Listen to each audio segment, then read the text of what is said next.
Personas, les damos las gracias por sumarse a esta sexta edición de nuestro taller. Bueno, bienvenidos a esta nueva edición de este taller sobre feminismo y medios de comunicación.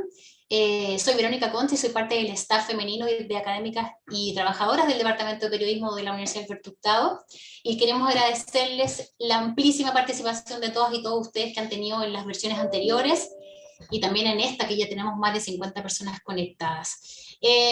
Esta instancia la hemos organizado en conjunto con la Red de Periodistas y Comunicadoras Feministas de Chile y con Wikimedia Chile, en el marco de su programa anual de vinculación con el medio, en torno a temáticas de medios, comunicación, feminismo y género. Esta tarde nos convoca otra interesantísima arista de la temática de medios y feminismo, en específico vinculado a la literatura. El taller de hoy lo hemos denominado La violencia patriarcal en la literatura latinoamericana.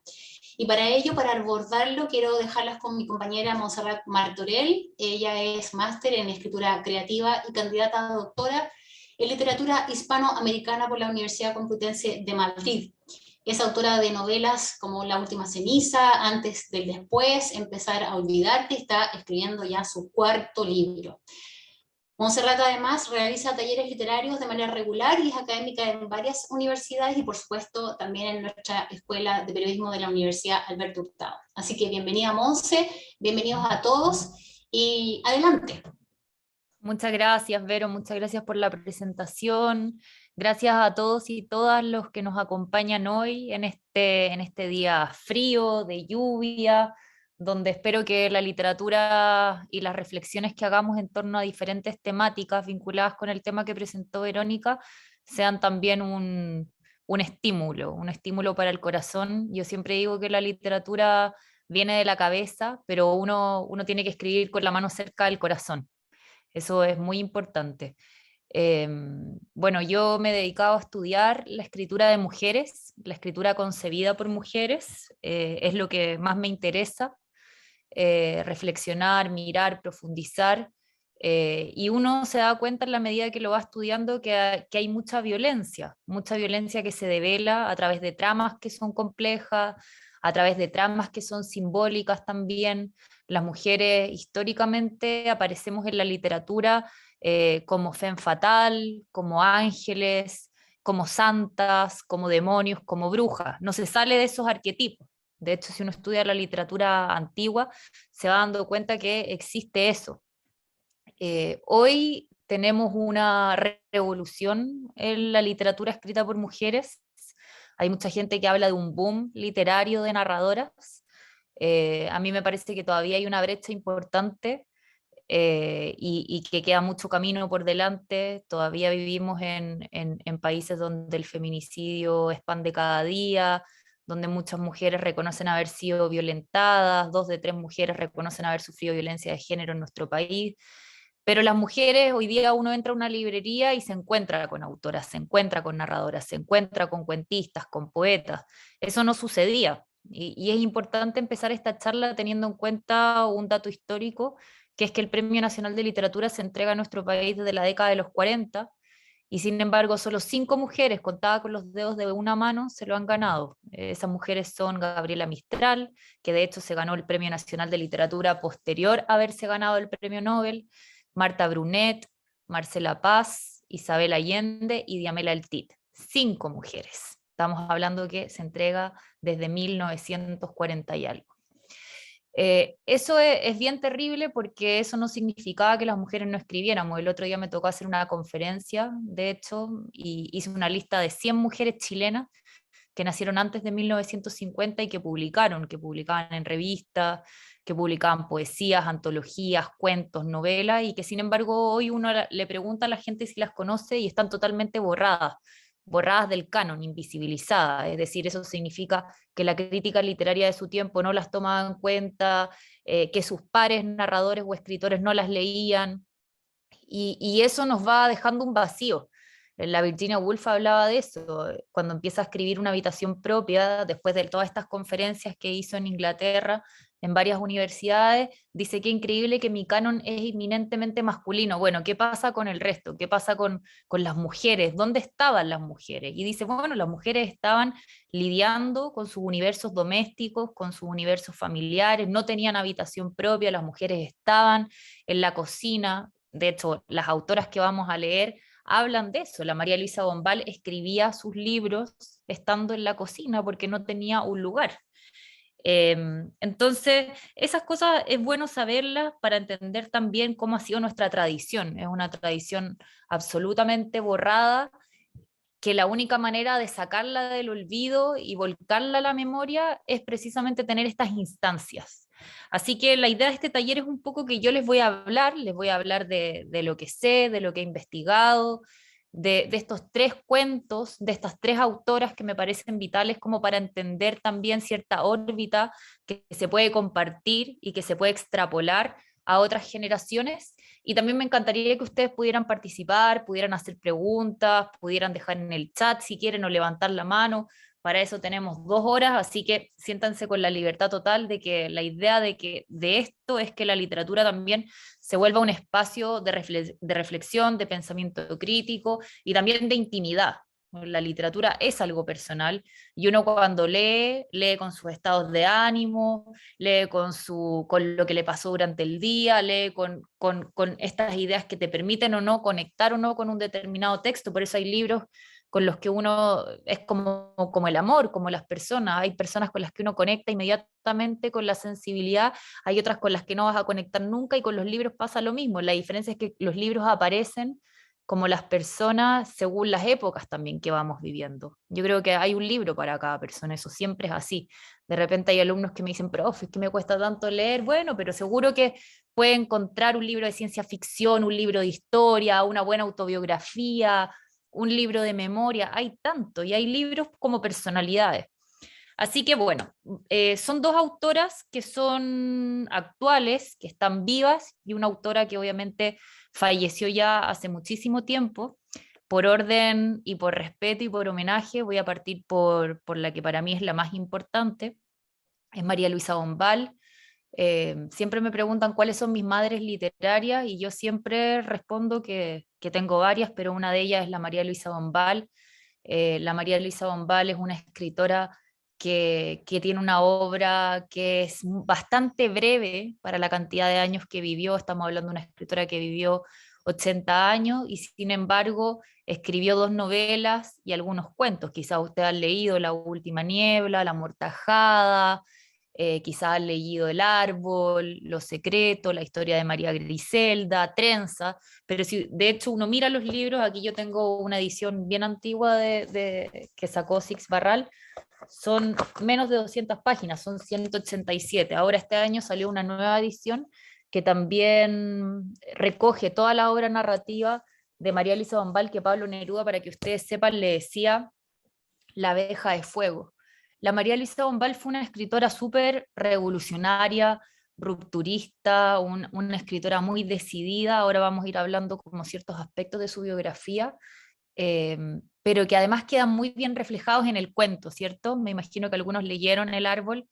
Es un cuento precioso además, es un cuento que tiene menos de 12 páginas y uno ahí se da cuenta, bueno, la destreza que tiene esta narradora, la capacidad que tiene de configurar una atmósfera, de construir buenos diálogos, de desarrollar imágenes, un estilo además que a ella le preguntan. Hay un libro de memorias que tengo por aquí de ella, que lo leí hace muchos años, pero ahí ella le preguntan, bueno, pero ¿cómo es su estilo? Bueno, mi estilo es la prosa poética, porque escribo prosa, pero también como si fuera una poeta.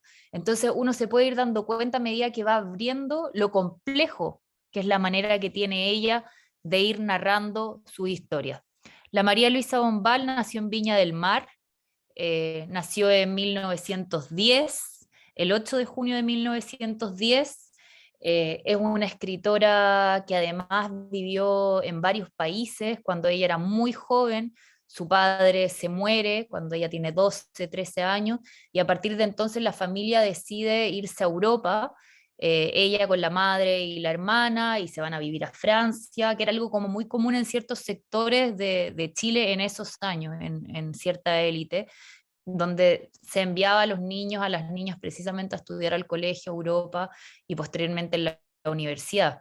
La María Luisa Bombal, por ende, aprende francés de la misma manera que aprendió español, estudió literatura en la Sorbonne, o sea, una escritora que nace en 1910 y estamos hablando que hace sus estudios, su carrera profesional en Francia.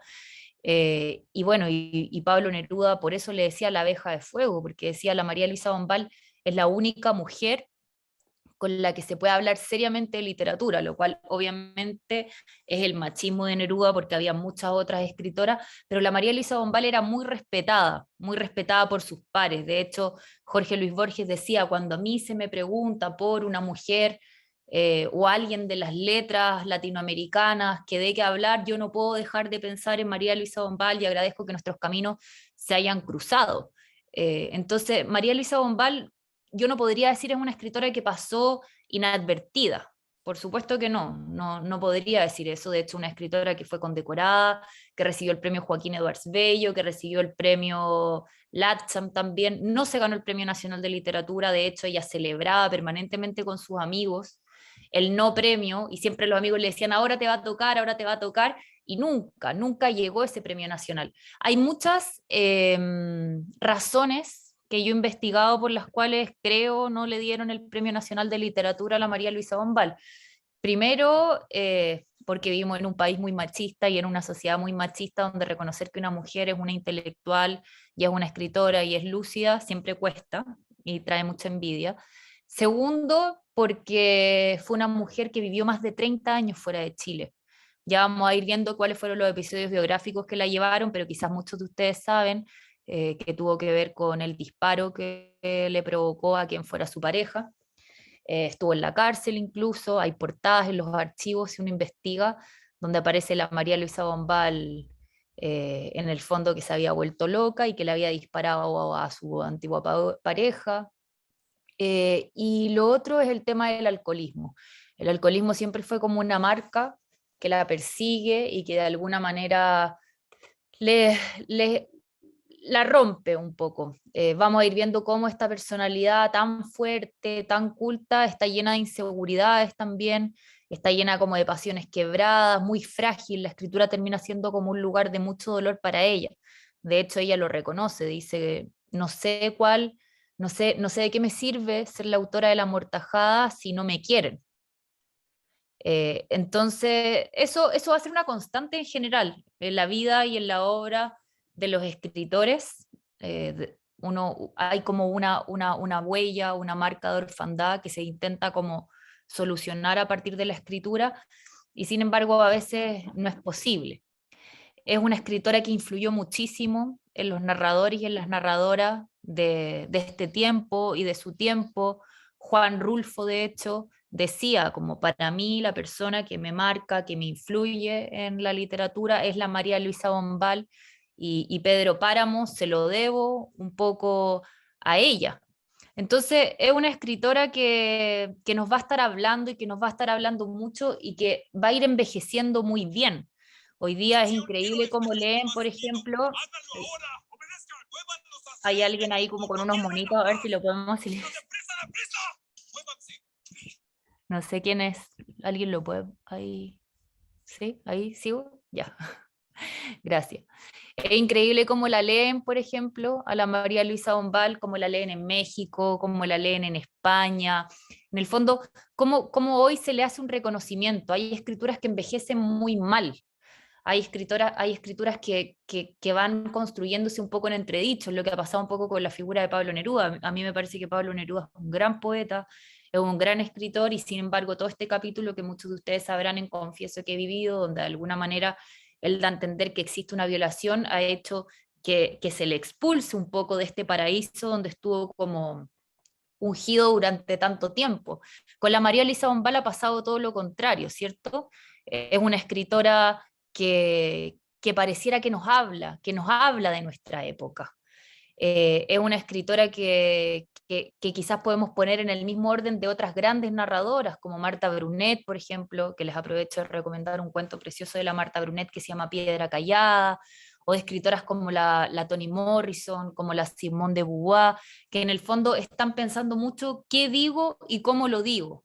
En el fondo, escritoras que son capaces de ir bautizando y rebautizando también diferentes nociones o diferentes conceptos, el cuerpo, la infidelidad, la sexualidad, el estilo de la Virginia Woolf, o sea, de la María Luisa Bombal es muy erótico, ¿cierto?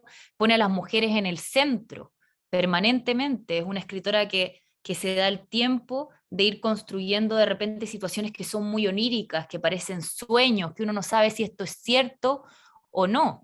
Entonces, siempre para tener en cuenta qué es lo que estamos leyendo con María Luisa Bombal y con El Árbol específicamente, que es lo que vamos a conversar hoy, hay que tener en cuenta que no solamente estamos leyendo la historia de Brígida, la historia de una mujer, de una joven que abandona al marido, ¿cierto? Porque esa es la gran intriga. De hecho, uno lee cuentos porque en el fondo está como desatando una intriga, ¿cierto? Hay un secreto. Hay una historia que en el fondo uno dice, siempre en la literatura hay como una historia por arriba y una historia por abajo, y lo que importa es la historia de abajo, que la historia de abajo emerja y se convierta como en este gran secreto que vamos a develar. Eh, la pregunta que se hace Brígida permanentemente es, bueno, pero todavía no logra entender por qué se fue un día de repente, y nosotros no sabemos tampoco, ¿cierto?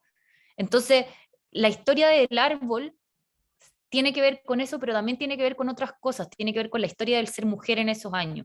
Yo creo que la literatura siempre es un espejo, siempre es un refugio, y que permanentemente la literatura nos sirve como un registro histórico para saber quién ha sido quién en cada momento de la vida.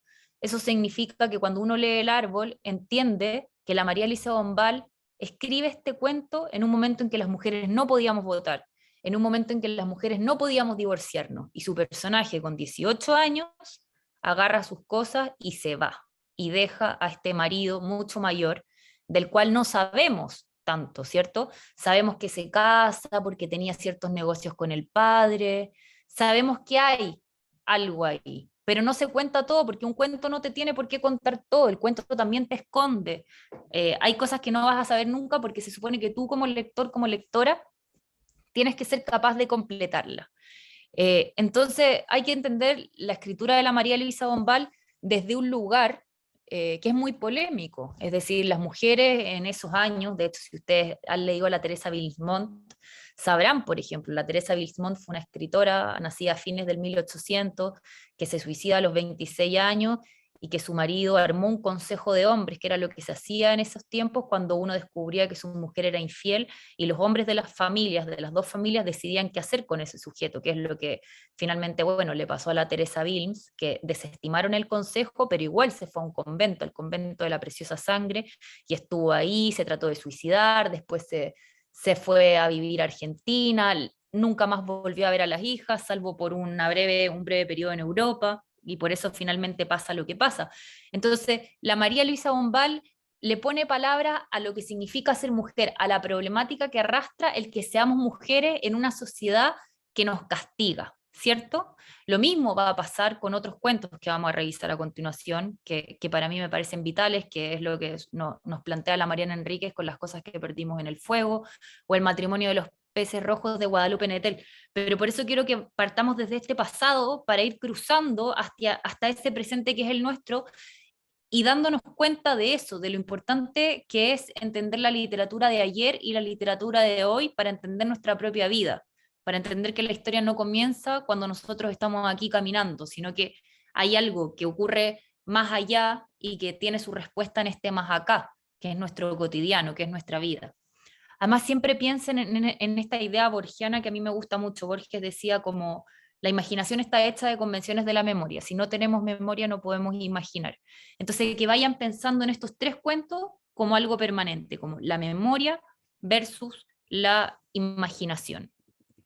Aquí, entonces, ¿qué tenemos? Tenemos una escritura profunda, tenemos una escritura que va visibilizando conflictos a través de una prosa que se encarga de lo emocional, que se encarga de lo psicológico, que se encarga de lo afectivo, y que además tiene una mujer en el centro de todo. La mujer no es la amante, la mujer no es la esposa, o no es solamente la esposa, la mujer no es la hija, ¿cierto? A pesar de que Brígida tiene todas estas características, pero ella es una mujer que todo el mundo la ve como alguien muy banal, muy ingenua, muy, muy primitiva, y sin embargo es una joven lúcida, inteligente, que quiere más, que tiene expectativas sobre sí misma, ¿cierto? No se quiere conformar solo con un matrimonio a los 18 años. Ella misma lo dice en un momento: quiero viajes, sí, quiero amor, sí, quiero aventuras, sí. ¿Cómo puede ser que me haya podido conformar pensando que iba a estar con este hombre toda la vida, con este hombre que me da la espalda para dormir? Este hombre que no sabemos su edad, pero claramente es mucho mayor que ella, porque era amiga del padre, porque cuando era chica la agarraba en brazos, ¿cierto? Entonces, todo eso es importante. Eh, Hay que entender también que María Luisa Bombal, quizás ahora la leemos y decimos, bueno, pero ¿qué importa que esta protagonista se haya ido del matrimonio? Hoy día los matrimonios duran poco, o muchos duran poco, o varias personas se casan más de una vez. Bueno, pero en esos años no, ella provenía de una familia bastante tradicional, escribe este cuento en la década de los 30, irrumpe con mucha fuerza en el ambiente literario. Y ella hablaba siempre respecto a eso. Ella decía: a mí no me cuesta el ejercicio de escribir, no me cuesta concebir una obra. Lo que me cuesta es el ejercicio de la precisión. Y yo creo que en su escritura nosotros nos podemos dar cuenta lo precisa que es permanentemente. De hecho, como dato, la María Luisa Bombal escribió obras de teatro, escribió guiones, intentó que algunas de sus novelas fueran llevadas al cine en los años que vivió en Estados Unidos, pero la descartaron y la rechazaron porque le pedían siempre que trabajara más. Un poco como la crítica que le hacían los críticos a la Clarice Lispector también, que le decían como, bueno, pero no está diciendo nada, hay una cosa que está súper perdida, no, pero es que ese estilo, ese no estilo es lo interesante. Cómo estás leyendo algo, cómo esta escritura que uno va leyendo en voz alta y uno va sintiendo, ¿cierto? Lo que va diciendo. En El árbol, por ejemplo, uno se da cuenta lo virtuosa que es esta narradora. Esta narradora va rompiendo el tiempo. De hecho, la primera vez que uno lee El árbol, y ya me contarán las sensaciones que tuvieron, pero uno se pierde un poco porque va saltando en el tiempo, va al pasado y va al presente y está la música. El pianista se sienta, tose por prejuicio y se concentra un instante. Las luces en racimo que alumbran la sala declinan lentamente hasta detenerse en un resplandor mortecino de brasa, al tiempo que una frase musical comienza a subir en el silencio, a desenvolverse clara, estrecha y juiciosamente caprichosa. Mozart tal vez, piensa Brígida, como de costumbre se ha olvidado de pedir el programa. Mozart tal vez o Scarlatti sabía tan poca música, y no era porque no tuviese oído ni afición. De niña fue ella quien reclamó lecciones de piano. Nadie necesitó imponérselas como a sus hermanas. Sus hermanas, sin embargo, tocaban ahora correctamente y descifraban a primera vista, en tanto que ella había abandonado los estudios al año de iniciarlos. La razón de su inconsecuencia era tan sencilla como vergonzosa. Jamás había conseguido aprender la llave de Fa. Jamás. Y ahí entonces empezamos a descubrir la identidad de nuestra protagonista, la identidad donde ella se siente comparada con sus hermanas como la menos valiosa, pero no porque sea menos valiosa, sino porque está en un ambiente donde la hacen sentir así permanentemente. Entonces, aquí hay otra cosa que nos invita la María Luisa Bombal, que tiene que ver con la mirada de los otros, la mirada de las otras. Y cómo entonces todos estos recuerdos y toda esta música van a ser capaces de reconducirnos hacia un nuevo lugar. Y ese lugar va a tener que ver con su juventud, ¿cierto? Ahí ella dice, y Mozart la lleva en efecto, la lleva por un puente suspendido sobre un agua cristalina que corre en un lecho de arena rosada. Estás cada día más joven, Brígida. Ayer encontré a tu marido, a tu ex marido, quiero decir, tiene todo el pelo blanco. Y ahí nuevamente, esta cosa de donde ella se pierde, pero ella se va con sus trenzas y la podemos ver. Entonces, otra característica muy importante que vamos a ir revisando hoy tiene que ver con la imagen. Como escribir, esto siempre se lo digo a mis alumnos, escribir es dibujar, escribir es describir, escribir es mostrar. Es importante como no estar permanentemente diciendo cosas, sino que mostrando, siendo capaces que los otros estemos ahí. Entonces uno cuando está en este cuento, en el árbol, probablemente a ustedes les pasó, estamos dentro de una casa, sentimos el árbol, sentimos el viento, esta fealdad que entra cuando el árbol se derrumba, lo simbólico también. ¿Por qué esa mujer no se va de la casa con este marido que se da la espalda para dormir, que no le contesta, que la animaliza, porque la trata con nombres de animales, que es muy parecido a como la trata Elmer, a Nora Elmer en Casa de Muñecas de Ibsen? También ahí uno puede ver como una dinámica, ¿cierto?, entre el hombre y la mujer, cuando el hombre no es capaz de registrar a la mujer como una otra, como una legítima otra, y considerar sus conversaciones y considerar todas aquellas cosas que en el fondo le van pasando. Entonces es muy interesante que finalmente el árbol termina siendo una escritura de la intimidad, pero la intimidad con nosotros mismos. Eso es fundamental. Es importante el tema, y lo voy a tocar muy brevemente, del intento de asesinato a, al que fue su pareja. Eh, no me gusta como enfocarme tanto en eso, porque siento que finalmente uno, por enfocarse, eso es lo que nos pasa a las mujeres en general y a las escritoras, a las grandes escritoras, a las clásicas, permanentemente se las descubre por su físico, se las descubre por sus amores, se las descubre por sus adicciones, y finalmente pareciera que eso se come a la obra. Lo que no pasa con muchos escritores, donde permanentemente tú los puedes leer desde ese lugar. Pero es interesante el tema del disparo, porque en el fondo, bueno, ella sí se quería casar con este hombre, estaba muy enamorada de él, finalmente no se casan, ella descubre por el diario que él se va a casar con otra mujer, y en un delirio le dispara, y ella se va a la cárcel, pero con la buena suerte de que este hombre levanta los cargos, termina su persecución, y ella puede seguir con su vida. Y a partir de ese momento también ella de alguna manera se libera, y se libera yéndose a otros países. Yo creo que la María Luisa Bombal crece mucho en Argentina, igual que le sucedió a la Teresa Wilms, igual como le pasó a Gabriela Mistral, porque llegan a una ciudad, Buenos Aires, en esos años, que es muy cultural, que es muy despierta, que es muy inquieta, que es mucho menos conservadora que el Santiago, donde ellas estaban permanentemente. Entonces, siempre es importante que cuando pensemos en la María Luisa Bombal de aquí en adelante, seamos capaces de decir, bueno, esta es una escritora que es capaz de ponerle nombres a los mundos internos, de generar una obra con identidad. De hecho, yo creo que son cuentos para ir leyendo en voz alta, ¿cierto? Para ir compartiendo. Y de hecho uno dice, bueno, ¿por qué el árbol no es una novela? Porque el árbol en 12 páginas podría ir narrando muchas otras cosas que se van perdiendo. Por ejemplo, nunca sabemos por qué muere la mamá de Brígida, ¿cierto? Nunca sabemos, como ya dije antes, por qué el padre es amigo de este hombre, de Luis. Eran compañeros de colegio, hacían negocios juntos, algo se visualiza, pero no se desarrolla, ¿cierto? Claramente hay intereses de por medio. No se sabe si este hombre era viudo, por qué se casó tan tarde, por qué se casa a los 60 años, 70 años, por qué era tan mayor que ella, cuántos años de diferencia tenían. Entonces, un cuento es finalmente ir atando cabos sueltos, y responde a una estructura, y a mí me parece que esta estructura está muy bien planteada. Es decir, a pesar de lo breve de estos tres cuentos, sobre todo el árbol y sobre todo las cosas que perdimos en el fuego, que va a ser el cuento más cortito que vamos a comentar hoy, los tres terminan configurando tramas que son muy potentes.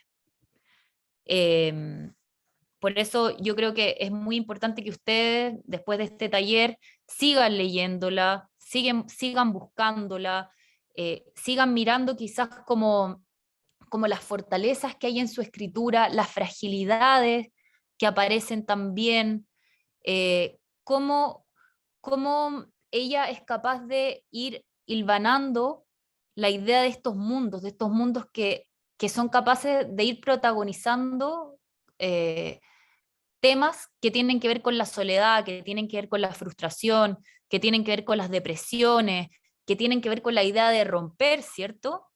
De romper con lo establecido, de salirse de los cánones, de salirse de los círculos. Eh, Permanentemente ver a esta mujer, a la María Luisa Dombal, como una escritora que se tiene que enfrentar con el mundo. Es lo que dice la Virginia Woolf. ¿Qué hubiéramos escrito las mujeres si no hubiéramos tenido que estar peleando siempre con el mundo? Peleando porque se nos escuche, peleando porque se nos lea, peleando porque se nos respete la opinión. Bueno, la Virginia Woolf plantea en una habitación propia, las mujeres entonces tendríamos otro tipo de obra que quizás se escaparía del dolor y de la tragedia y seríamos capaces de escribir otras cosas. Pero entonces el árbol termina siendo eso también. El árbol termina siendo no solamente un registro de ese tiempo, sino también de esta vida intensa que tuvo la María Luisa Dombal. La María Luisa Dombal empezó a escribir siendo muy chica, ella tenía 8 años, para ella la escritura era un lugar donde además se sentía muy refugiada, donde se sentía muy cómoda también.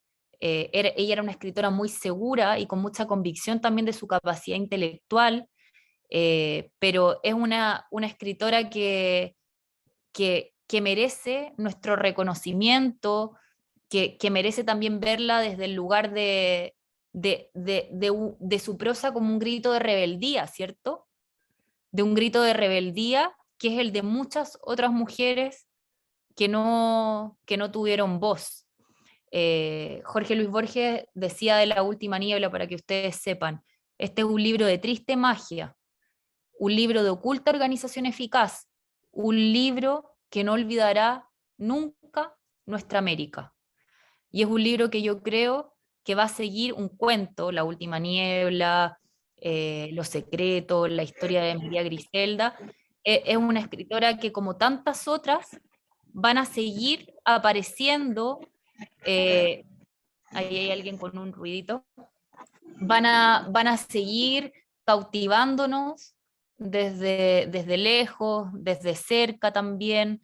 Y es una escritora que además hay muchos mitos en torno a su muerte, porque hay mucha gente que dice que murió sola y que murió abandonada el 6 de mayo de 1980, de hecho.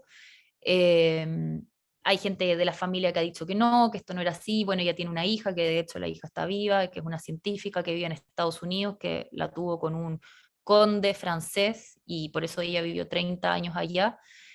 Pero eso es importante también, como ese abandono o esta idea de esta imagen de María Luisa Dombal muriendo sola en el Hospital del Salvador, nos habla también y se nos resuenan sus palabras. ¿De qué me sirve ser la autora de La Mortajada si estoy tan sola? O no le veo ninguna gracia en la escritura. ¿A quién le puede gustar la soledad? Eso es importante. La María Elisa Bombal, su obra en su totalidad, así como la conocemos, fue recogida muchos años después de su muerte por Lucía Guerra, una escritora que yo le tengo mucho cariño, que merece todo mi reconocimiento, 17 años después de que ella falleciera, y que lo publicó bajo este título de Obras Completas, y que hoy podemos entonces analizar también la escritura de este cuento, que es lo que quiero que hagamos ahora en conjunto, a través de ese lugar, del lugar de la perspectiva de género, ¿cierto? Y de este machismo patriarcal, que es tan evidente dentro de la escritura, porque este hombre es un hombre que la maltrata, es un hombre que la castiga con el silencio, es un hombre que ella misma dice, como cuántas cosas yo me he callado durante este año y la primera vez que le digo algo, él se va, da un portazo, ah, no, me voy esta misma noche. Y cuando se va a ir, se queda y se queda por el árbol. Entonces el árbol termina siendo una figura o una imagen simbólica que parece un amante, parece un fantasma, parece algo que es erótico, parece algo que la protege también. Entonces, todas esas cosas son importantes. Y para darles la palabra, entonces, quiero cerrar con esta idea tan bonita que dijo León Tolstoy, que a mí me parece fundamental para entender la literatura, que es: pinta tu aldea y serás universal. Eso es fundamental para entender los cuentos que vamos a revisar hoy y darnos cuenta de eso, de que, ¿qué es la originalidad? La originalidad no existe como tal. ¿Qué vamos a escribir después de Romeo y Julieta? ¿Qué vamos a escribir después del mío Cid Campeador? ¿Qué vamos a escribir a partir de Cortázar, de Silvia Plath, de Lan Carson, de Cervantes? Bueno, es que yo creo que hoy en esta época no toca ser original. Lo que toca es que la originalidad es que si yo soy capaz de escribir textos donde te hago sentir a ti, Elizabeth, Carlos, León, Lidia, Gloria, Caro, etcétera, convocados, entonces estoy haciendo algo importante. En el fondo a nadie le importa que si yo les cuento, bueno, saben que a los 15 años di mi primer beso y fue así, así, bueno, ¿qué me importa esa experiencia? Pero quizás si de esa experiencia se desprende la tuya y la tuya y la tuya y la tuya, habiéndolo vivido o no habiéndolo vivido, pero sintiéndote en el fondo como hermanada, eso es fundamental. No necesito haber vivido violencia de género, así como lo que narra la Mariana Enríquez, para sentir que la historia de la mujer es una historia de violencia, al igual que no necesito ser madre, creo yo, que no lo soy, para entender muchos libros que hablan acerca de las maternidades y de los dolores que encierra la maternidad también. Porque hay cosas que tienen que ver con ser seres humanos. Quizá uno no es madre, pero uno tiene la experiencia, la cultura de ser hija, de ser nieta, de ser sobrina, de ser tía. Entonces las maternidades se entrecruzan y te muestran otros caminos. Bueno, hay muchas cosas que me gustaría decir, pero el tiempo avanza, así que les doy la palabra, que levanten la mano, que hagan preguntas, que hagan comentarios, solamente enfocados en el árbol, ¿ya? Porque la idea es que después sigamos con Mariana Enríquez y luego con Guadalupe Nettel. León. Bueno, saludar a todos los asistentes, a ti, Montserrat. Yo llegué a donde la Monse en un taller de novelas. Yo estoy tratando de escribir, siendo hombre, de feminismo, ¿eh? El tema de género. Y en cierta forma, bueno, con humildad también, derrumbar ese mito que los hombres no podemos abrazar el feminismo. Al contrario, yo creo que en los tiempos modernos hay que acercarse a esto, bueno, y yo estoy en una parada de aprender, ¿no? ¿Qué me pasó? Me voy a referir, bueno, el cuento del árbol, lo encuentro un rompecabezas maravilloso, una relojería. Sin duda, ahí está el reflejo de la violencia patriarcal. Bueno, lo primero, el personaje, el nombre del personaje, ya que se llama Brígida, lo encuentro jugadísimo para esa época, muy Almodóvar. Yo he tenido toda una disputa con la novela que estoy escribiendo porque tengo un personaje que se llama Ovarios de Fuego. En ese taller había gente que eso lo violentaba, que un personaje se llame Ovarios de Fuego. Pero yo determiné que iba a seguir llamándose Ovarios de Fuego. Y en el caso de Brígida, tiene una carga, ¿no? Tiene una carga ya el nombre. Es una mujer que está desencantada con un hombre. Yo me imagino ese matrimonio en ese contexto, además, sin duda una mujer como burguesa aristocrática, o sea, que tiene contacto con el piano, con la música clásica, o sea, no es una familia de una población, de un pueblo, pero no estoy haciendo un estigma. Estoy diciendo que es mucho más violento una mujer que tiene todo ese contexto burgués, el decidir irse, romper ese matrimonio. Creo que el cuento tiene mensaje entre líneas. Hay una imagen que me llamó mucho la atención, que habla de que las raíces levantan las baldosas, ¿no? Y los vecinos están como expectantes. Entonces, ahí está este árbol también, como esa rebeldía, que finalmente el árbol también es ella. Una vez que muere el árbol, muere el amor. Yo lo veo así.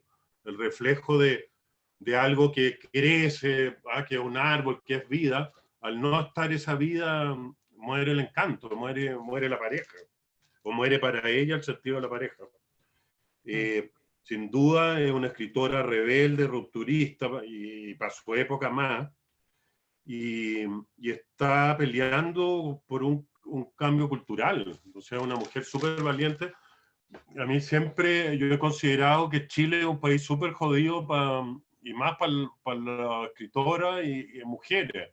Y sin duda está esta necesidad de fuga geográfica. Este es un país sumamente conservador y actualmente, ¿para qué decir? No es que se nos haya quitado eso, pero siempre ha estado esta cosa de irse de Chile y poder desarrollarse en diferentes artes, desde cantantes, música, escritores, y hombres y mujeres, no solamente mujeres. ¿Ah? Sí, de hecho, bueno, José Donoso, por Huidobro, que se ejemplo, enamoró de su prima hermana y se fue en un barco de vapor a Francia. Manuela Portales, ¿no? Sí, pues, Manuela Su Portales. señora. Pero José Donoso hablaba de algo muy lindo que tiene que ver con la experiencia del viaje. También un libro que yo recomiendo mucho es los diarios Correr el tupido velo, que son los diarios que publicó la hija, Pilar Donoso, después se suicidó, de este libro, pero ahí José Donoso dice, yo le recomiendo a los escritores la experiencia del viaje, y esa experiencia del viaje, dice Donoso, significa como tomar las raíces de acá e intentar colocarlas en otra tierra. Me parece que es una frase tan bonita, tan potente, y sobre lo que tú dices de la María Luisa Bombal, ella era muy segura. De hecho, Neruda, que eran confidentes, y cuando Neruda era cónsul en Buenos Aires, le dice, vente acá a mi casa, quédate acá, ella va, y Neruda le dice, no aceptes correcciones de nadie, sé siempre tu único juez. Y Borges, en un momento, en una conversación también que eran tan amigos, le dicen, tus proyectos, lo que tú quieres hacer es imposible porque no se puede mezclar lo sobrenatural con lo realista. Y ella, en vez de bajarle la cabeza y decirle, sí, a Borges, sí, tienes razón, no, ella escribe y escribe fuentes de agua y escribe y le pone nombres gigantes al erotismo vinculados con el cuerpo.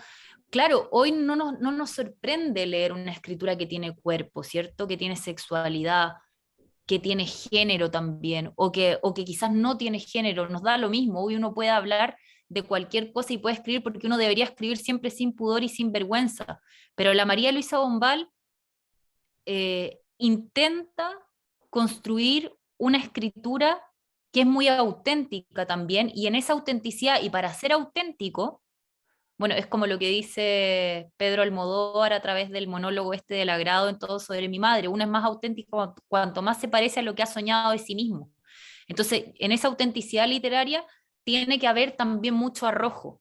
Y ahí entonces uno dice, bueno, Bolaño tenía razón cuando decía que escribir era para valientes, porque lo que hace ella es que es capaz de mirar a mujeres que están en diferentes situaciones y no en situaciones cómodas, ¿no? La literatura de la María Luisa Bombal es muy incómoda. Son mujeres que están perdiendo muchas cosas también, son mujeres que están sufriendo, son mujeres que a través de ella hacemos público lo privado, nos metemos en la habitación de una pareja.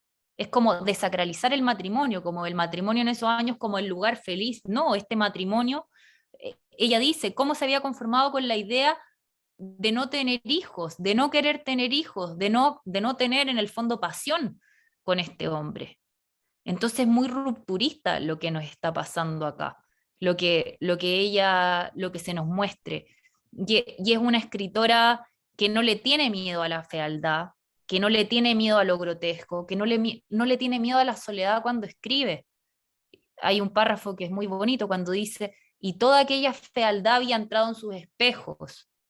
Dentro de sus espejos había ahora balcones de níquel y trapos colgados y jaulas con canarios. Le habían quitado su intimidad, su secreto. Se encontraba desnuda en medio de la calle, desnuda junto a un marido viejo que le volvía la espalda para dormir, que no le había dado hijos. No comprende cómo hasta entonces no había deseado tener hijos, cómo había llegado a conformarse a la idea de que iba a vivir sin hijos toda su vida. No comprende cómo pudo soportar durante un año, y estamos hablando de mujeres que tienen que soportar, que tienen que aguantar, que la historia de las mujeres en los matrimonios antiguos es quedarse, es bancarse, es quedarse callada, es saber perdonar, es como vivir de repente como muertas en esa vida también. Y ahí ella dice, no comprende cómo pudo soportar durante un año esa risa de Luis, esa risa demasiado jovial, esa risa postiza de hombre que se ha adiestrado en la risa porque es necesario reír en determinadas ocasiones.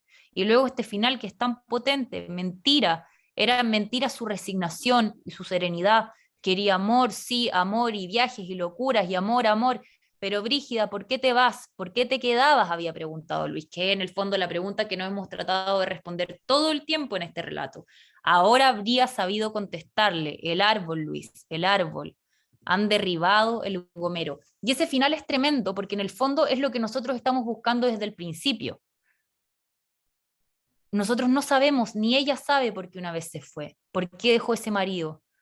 Pero ahora en el fondo, a través de esas 12 páginas, bueno, recorremos la trama, recorremos la historia y nos regala estas razones y las entendemos también, ¿cierto? Y nos genera empatía, que eso es importante, como la literatura. El otro día estuve en una conversación con Javier Cerca, escritor español, y Javier me decía como, la mitad la pone el escritor y la otra mitad la tiene que poner la lectora. Tiene que ser así. En el fondo, como que exista ese diálogo, que exista ese puente, ¿no? ¿Y por qué nos genera tanta cercanía? ¿Por qué nos genera sensibilidad el árbol? Porque bueno, porque hay mucha humanidad, porque es una mujer joven que se siente menospreciada por su familia, que se siente abandonada, que la invalidan, que la rechazan en sus planteamientos, que es una estructura de familia muy machista. La imagen de que el padre la ve como alguien limitada, y no, o sea, es una mujer, es una joven profunda, es una joven con inquietudes, es una joven que tiene ganas de vivir, de hacer cosas con pasión, pero que está muy sola, que está muy abandonada con este padre, que es el único hombre de todas estas hijas, y que se sabe viudo y que se compadece a sí mismo, pobre Carmen, ¿qué diría sabiendo que Brígida era retardada, dice en un momento, ¿cierto? Y además entonces sale de esta casa con este padre maltratador absolutamente, sin ninguna inteligencia emocional, para irse a la casa de este otro hombre, que es como el padre 2.0, y que le hace sentir igual, que no le cuenta nada. Cuéntame cómo era tu pelo, Luis, cuando eras joven, cuéntame cómo eran estos viajes, Luis, llévame mañana, Brígida, estoy cansado, mañana, mañana, mañana. Y así el silencio, hasta que ella dice un día, bueno, ya no voy a romper el silencio. Brígida, estás enojado, Brígida. Y en un momento le dice, como Brígida, no nos conviene separarnos, es muy complicado. Y ahí ella dice, bueno, me aguanto todo este universo, y uno piensa que ella va a flaquear. Y dice, total, este hombre, si me quiere, me va a querer con compasión. No sé si se acuerdan de esa parte. Me va a querer con compasión y con justicia, dice algo así. Y Oye, empiezan a pasar los tiempos, ¿cierto? Es la primavera, el invierno, el otoño, y ella dice, bueno, me quedo, me quedo, me quedo, hasta que, bueno, viene esto lo que no se puede evitar, ¿cierto? Yo creo que todos nos hemos sentido alguna vez, y todas nos hemos sentido alguna vez como el personaje de Brígida en alguna situación de la vida, porque hay una humanidad ahí, una humanidad que es muy latente. ¿Danerine o Danerín? Danerin, muy buenas tardes para Danerín, todos. Bueno, bienvenida. te estaba escuchando, de verdad que me ha encantado todo lo que has podido reflexionar acerca de ella. Y tengo algunos puntos que quiero resaltar y mi interpretación es muy similar en parte a la de León. Yo creo que respecto al árbol, para mí es en parte ella, ¿no? Pero ella, viéndola desde quizás, bueno, no sé si de esta forma, como que el preconcepto que estableció la sociedad sobre ella, ¿no? Porque uno dice, ¿por qué no se va? Porque ella debería haberse ido mucho antes, y actualmente hay muchos casos similares, ¿no? Donde la mujer, a pesar de lo que vive, muchas veces dice, voy a luchar por esta familia, voy a luchar por esta relación.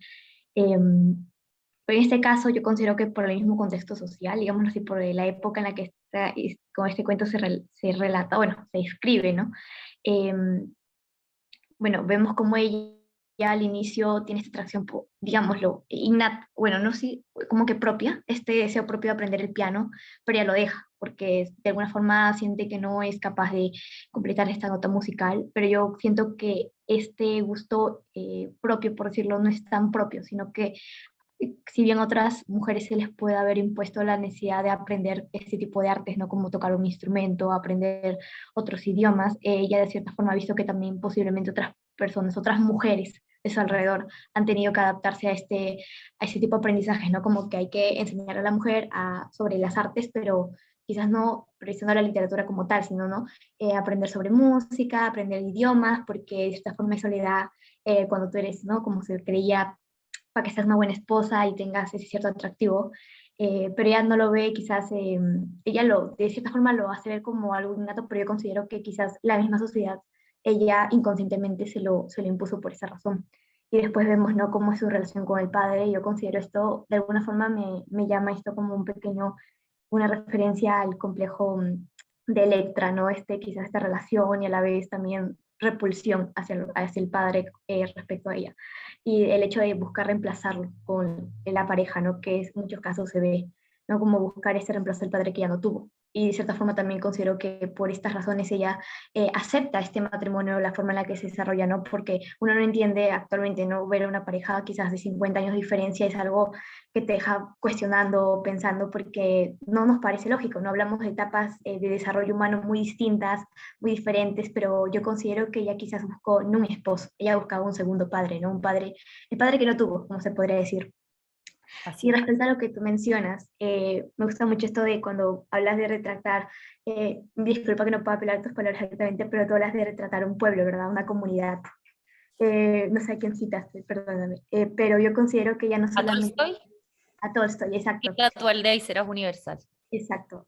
Pero yo considero que esta aldea ya no es solamente chilena, porque, claro, hablamos actualmente de un contexto de autoras chilenas, pero lo mismo como tú mencionas, ¿no? Que ella viajó a Argentina, y si bien quizás allá hay un poco más de libertades en este entonces, igual hablamos de un momento en la historia universal en el que especialmente Latinoamérica está pasando por, digamos, por cambios muy similares alrededor de los diferentes países, no tanto en el nivel político, en el nivel social, el despertar mismo de la sociedad respecto a estos temas y, digamos, el inicio de la visibilización de los trabajos femeninos, ¿no? Porque si bien, como mencionas, por ejemplo, tenemos a Virginia Woolf, que lo que a mí me gusta mucho de ella fue una frase que ella menciona, ¿no? Que detrás de cada anónimo muchas veces ha habido una mujer. Y es la Totalmente. verdad, claro, la Dice verdad, Anónimo, dice algo muy lindo, porque dice, o sea, terrible, dice algo terrible, pero cierto. Dice, Anónimo ha sido una mujer en gran parte de la historia, y uno va por los museos y en los pasillos cuando va a un museo y ve que los cuadros dicen Anónimo, y hay libros que no tienen nombre, y todas esas cosas. Bueno, uno dice, ¿pero por qué? Porque ha habido un silencio histórico en torno al ser mujer, ha habido mucha vergüenza en una habitación propia, que de verdad es un libro precioso que yo les recomiendo, que además si alguien nunca ha leído a la Virginia Woolf y dice por dónde entro, es mucho más fácil que partir por un cuento o por novelas de la Virginia Woolf, entrar por este ensayo que es muy actual y donde ella dice, bueno, las mujeres les daba vergüenza, a las mujeres les daba vergüenza reconocer que hacían algo y que hacían algo bien. Entonces, ¿qué hacían? Quemaban lo que escribían, lo tiraban como al suelo. No, no quiero como promocionarme, no quiero publicitarme. Entonces hay un silencio, hay una propia censura, pero tiene que ver con la tradición, ¿cierto? Porque te han enseñado que Pericles, uno de los pensadores más importantes, decía, el peor defecto que puede tener una mujer es la publicidad.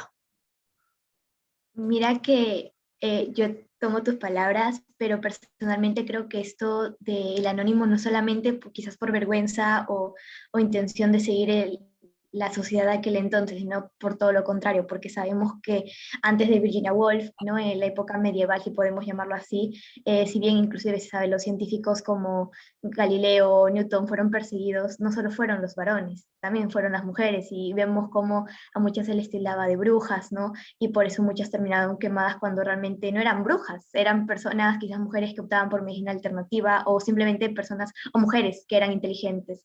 Y desgraciadamente se las llamó brujas porque les tuvieron miedo, no quisieron aceptar su forma de pensar y muchos de estos, yo me he dado cuenta, bueno, otros libros anónimos, no novelas que he leído, tratan de cierta forma temas controversiales para la época en la que fueron redactadas. Entonces yo también considero que el anónimo fue por el hecho de proteger sus vidas quizás, ¿no? De buscar que no se le supiera que el autor era una mujer, porque era mucho, digamos, más aceptable, más decente pensar que un varón trataba estos temas, quizás sin tanto pudor, temas controversiales para aquel entonces, ¿no? Que una mujer, ¿no? Por eso Entonces, tantas autoras también se esconden debajo de los nombres de hombres, o se escondieron antiguamente. claro. Y bueno, sumando a esto que dice Tolstoy, yo considero que ya no solamente retrata la sociedad chilena de aquel entonces, ¿no? Porque de todas formas, a pesar de ser el siglo XX, aún está, creo yo, y lo digo que yo soy de Perú, esto de los matrimonios de casi 10 años de diferencia, 20 años, era común en aquel entonces, o tener muchos hijos, o tener esa necesidad de, no, el clásico, a qué hora los hijos, cuándo el matrimonio, bueno, estos estatutos sociales, si los podremos llamar así, ¿no? De la necesidad que no eres completa si no tienes el matrimonio, ¿no? Y el hecho de que recién estando tú casada, recién puedes llamarte señora, ¿no? Porque a pesar de que tengas 50 años y si no tienes un anillo en la mano, eres señorita, ¿no?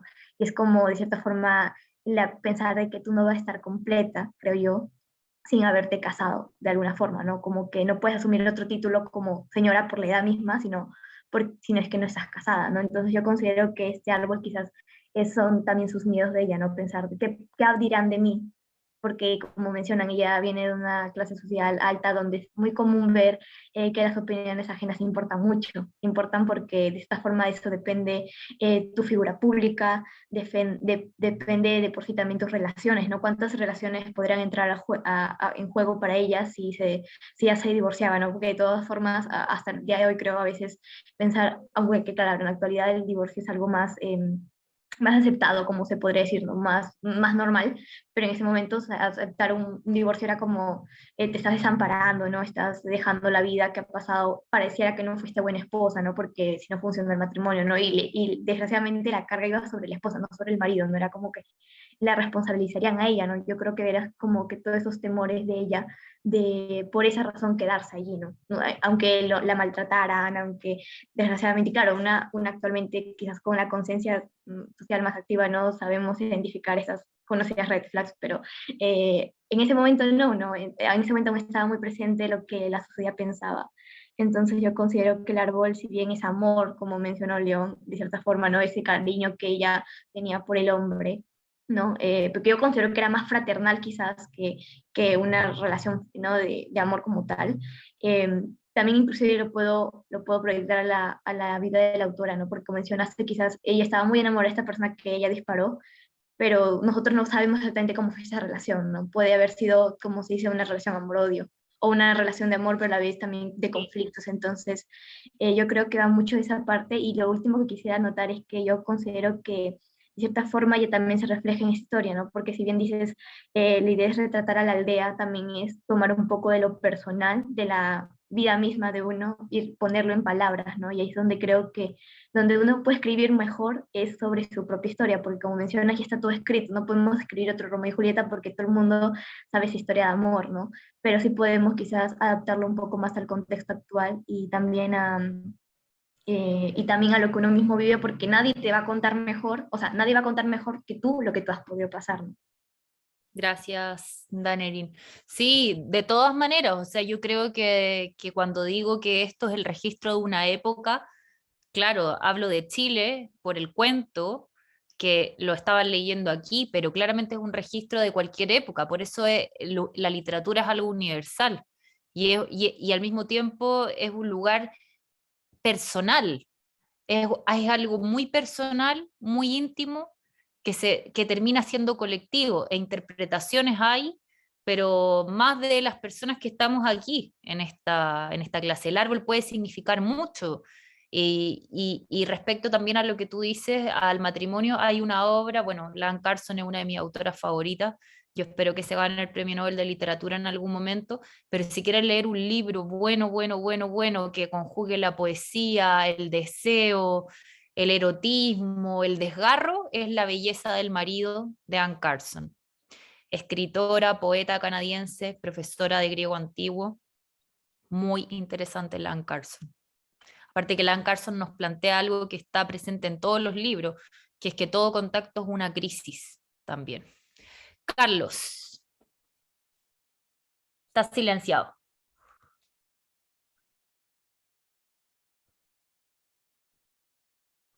No se te escucha. Estás silenciado. Sim, Ahí estava sí. dizendo que tenho aqui as traduções completas de Safo, de Anne Carson. ¿La Todos tienes? os fragmentos. Que Sim, me encanta. Também tenho aqui alguns de seus livros de Canadá, porque é muito popular em Montreal. Totalmente, claro, porque ella es canadiense, ¿sí? Sim, ¿Y de dónde eres tú? eu sou de Portugal. Ah, mira, Sim, Fernando Pessoa, uno de mis poetas favoritos de la vida. sim, Alguna vez fui a su tumba ahí en Lisboa.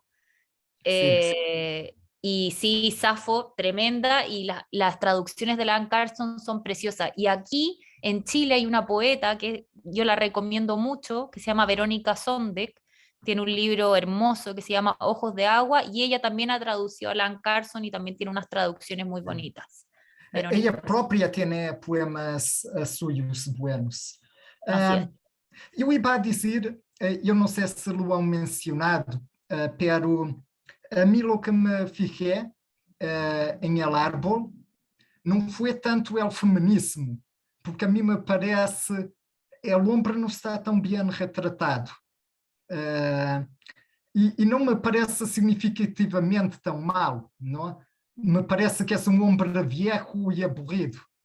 Nesse sentido, não sei, o que eu me acordo é de minha mamãe, mis tias, quando eu era pequeno, me diziam um dicho português que el diablo é um homem viejo. Assim que todos chegamos a diabos. Pelo que eu estava a pensar ao ler El Árbol, era em mis outras novelas de Fitzgerald, de los anos 20, 30, e esta sensação que os personagens estão decepcionados com a vida, não? Os personagens de Fitzgerald muitas vezes são privilegiados, não? Estudaram em Yale, trabalham em boas empresas, recebem buenos sueldos, têm mansões, têm esposas bonitas, pero há sempre algum tipo de decepção com a vida.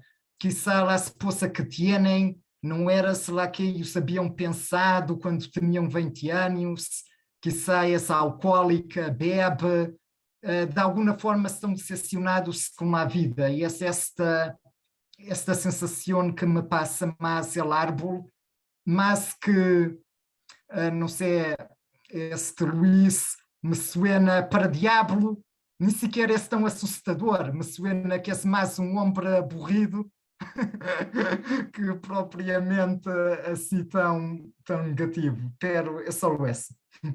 Muchas gracias, Carlos, muchas gracias. Sí, ¿sabes qué? Yo creo que evidentemente, claro, está todo puesto en la energía de esa personaje, de Brígida. Entonces, eso también es lo disruptivo, eso es lo interesante, porque en el fondo te estás enfocando en el ser mujer como protagonista, como algo relevante de su propia vida, en momentos donde eso no era algo común, ¿cierto? Y uno podría incluso pensar en este prototipo, en este hombre, en este individuo que es Luis, y compararlo, si es que leyeron Madame Bovary alguna vez de Gustave Flaubert, en Charles Bovary, ¿cierto? Que es lo mismo, Charles Bovary casi que parece como una figura borroneada.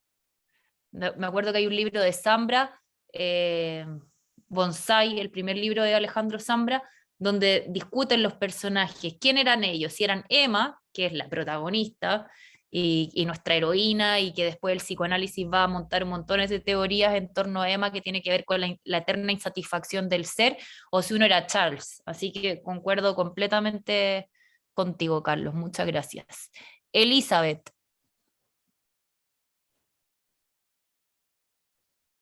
Ahí sí.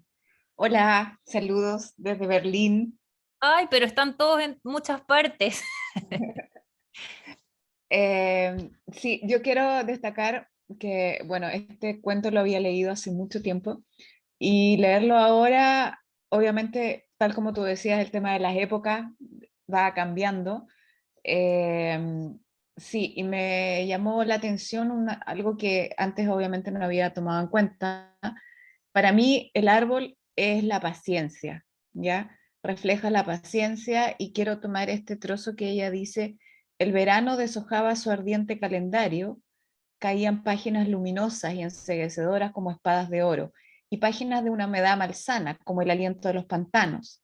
Caían páginas de furiosa y breve tormenta, y páginas de viento caluroso, del viento que trae el clavel del aire, y lo cuelga del inmenso gomero. Y claro, al término dice: ¿y por qué te vas?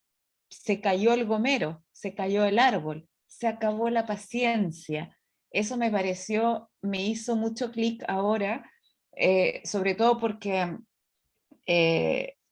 yo personalmente estoy trabajando en temas de integración y de migración enfocado a las mujeres, y creo que este es un cuento que voy a ofrecer para la lectura, porque toma precisamente temas como nos trabajamos el interseccionalismo, en donde la mujer migrante acá principalmente la mujer latina, se ve enfrentada a una serie de presiones y necesita un impulso para empoderarse, para que se caigan todos los árboles que hay, todos los árboles que tienen de paciencia arraigado, y que puedan decir, mira, nosotros valemos también. Hay un patriarcado europeo impresionante. Siempre se habla del patriarcado como un tema de machismo latino, ¿ya?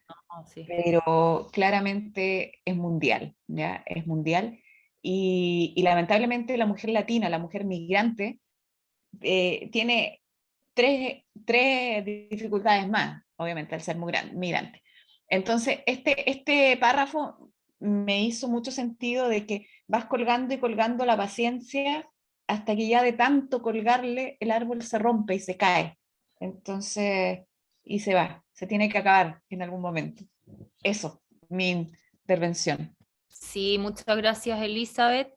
Y también es interesante que en la literatura ponerle nombres a las cosas, ¿cierto? Porque el árbol podría haber sido el árbol siempre, así como uno dice la flor. No, pero es que uno tiene que ponerle nombres, tiene que ir al detalle, ¿cierto? Entonces ese árbol no es cualquier árbol, es un gomero. Y ahí también uno podría estar 3 horas conversando por qué es un gomero y no es otra cosa, y no es un sauce, por ejemplo. ¿Cierto? Eso también es importante. Gracias, Elizabeth. Había alguien más que tenía la mano levantada, pero me desapareció. Creo que era Caro. Una cosa chiquitita. Mucho se habla de que del gomero, precisamente, de eres un gomero, o sea, sirves para estar ahí y adornar, ¿ya? Entonces hace mucho paralelo ahí con ¿para qué es la mujer? O sea, ¿es para eso? ¿Es para adornar? ¿Somos un gomero acaso? Creo que está súper bien pensado eso también. Así es. Bueno, les doy las gracias por los comentarios. Entramos ahora a un nuevo cuento, Mariana Enríquez.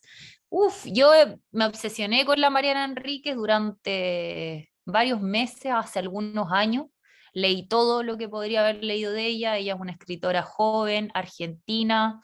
Quizás han leído o han escuchado Nuestra parte de noche, que es su novela que se ganó el premio Herralde, Las cosas que perdimos por el fuego, que es este libro grande donde yo saqué este cuento, que tiene el mismo nombre. Tiene otro libro que se llama Los peligros de fumar en la cama. Tiene otro que se llama El otro lado, que son, porque ella es periodista, además de escritora, que ustedes saben, el periodismo y la literatura, caminos paralelos, y que tienen que ver con reseñas, críticas. Ella era una periodista especializada en rock, entonces si uno quiere conocerla también es una edición muy bonita, y tiene un perfil increíble que se llama La hermana menor de Silvina Ocampo, que para mí es una escritora tremenda también, nacida a principios del siglo XX, fundadora de la revista Sur, con Bioy Casares, su marido, y con su hermana Victoria Ocampo, y tiene unos cuentos increíbles. Si alguien puede buscar un cuento que se llama en internet El diario de Porfiria Bernal de Silvina Ocampo, por favor háganlo, porque vale la pena y es espectacular. Así que bueno, mi idea es que voy a hablar un poquito de Mariana Enríquez y luego les doy la palabra igual como ahora. ¿Por qué me interesaba? Porque, bueno, porque creo que uno, así como lea los clásicos, tiene que leer a las autoras de hoy, a las autoras que están escribiendo, porque así como decimos, bueno, ¿cómo fue ese tiempo pasado y cómo sigue siendo este tiempo? ¿Qué escriben nuestros contemporáneos, cierto? Es una escritora que les dije, nació en Buenos Aires en 1973, se enmarca dentro de la nueva narrativa argentina, destaca por su arte, por contar cuentos, por contar buenas historias, historias precisas, historias que parecen absurdas, pero son muy reales, son muy verosímiles. El terror, es una escritora de terror. Yo tengo alumnos que le he pasado Nuestra parte de noche y hay gente que no lo ha podido seguir leyendo porque le incomoda totalmente. En el fondo, ella desarrolla una obra y líneas que tienen que ver con la oscuridad de nosotros, lo terrible, lo perverso, lo sórdido, el mundo de las drogas, la muerte, las enfermedades. Sus personajes tienen defectos físicos. Entonces, es una escritora que partió publicando siendo muy joven, su primera novela, que también la leí, se llama Bajar es lo peor, que tiene que ver con el consumo de la cocaína, que ella de hecho dice que consumió, y que cuando dejaba de hacerlo y bajar tenía que ver con que era lo peor. Y también es capaz de ponerle la misma pasión que le imprime la literatura a sus crónicas, a los comentarios. Es una escritora del miedo, ¿cierto? Le gusta escribir además sobre los suburbios. Era una adicta, ella ha dicho en muchas entrevistas que ella era una adicta a la literatura del terror, porque mucha gente le pregunta, bueno, pero ¿por qué te interesaste tanto en esto? Y ella dice, bueno, yo era una niña y nací en la dictadura en Argentina, prendía la televisión y veía los desaparecidos que habían en Argentina, y después leía Edgar Allan Poe, y todas esas cosas de las que yo me percataba fueron como poblándome la cabeza. Además, ella cuenta que la generación de quienes fueron adolescentes en la dictadura eran adolescentes o niños muy abandonados por los padres, padres que estaban militando políticamente, que estaban con la cabeza fuera de la casa. Entonces, ella intenta imprimirle y ser la voz de su generación, ¿cierto? A mí me recuerda mucho a la Mariana Enríquez, otras autoras que creo que les podría gustar a ustedes leer: Samantha Schweblin, que también es una escritora argentina; Mónica Ojeda, que es más joven que la Mariana Enríquez, pero también es muy interesante, una escritora ecuatoriana; María Fernanda Ampuero, lo mismo. Son escritoras que más o menos hablan sobre esto, como es bien increíble como hoy las mujeres que publican escriben desde un lugar que tiene que ver con el horror, con la provocación, con lo que no tiene vergüenza, con lo que no da vergüenza. A Mariana Enríquez le gusta mucho leer poesía. De hecho, este libro, su última novela, Nuestra parte de noche, se llama así por un verso precioso de la Emily Dickinson. Le interesa la escritura desenfrenada, le interesa contar lo extraño, lo peligroso, lo oscuro, lo opaco, y es como algo que está fijo, ¿cierto? Ella dice, yo quiero contar aquellas cosas que nos asustan de quienes somos. Entonces, algo interesante que tienen sus cuentos es la capacidad de generar efectos. La literatura que se sugiere, que nos sugiere, ¿cierto? Esta idea de que la escritura nos debe sugerir aquello que no se dice, escribir con el silencio, jugar con aquellas cosas que no se revelan.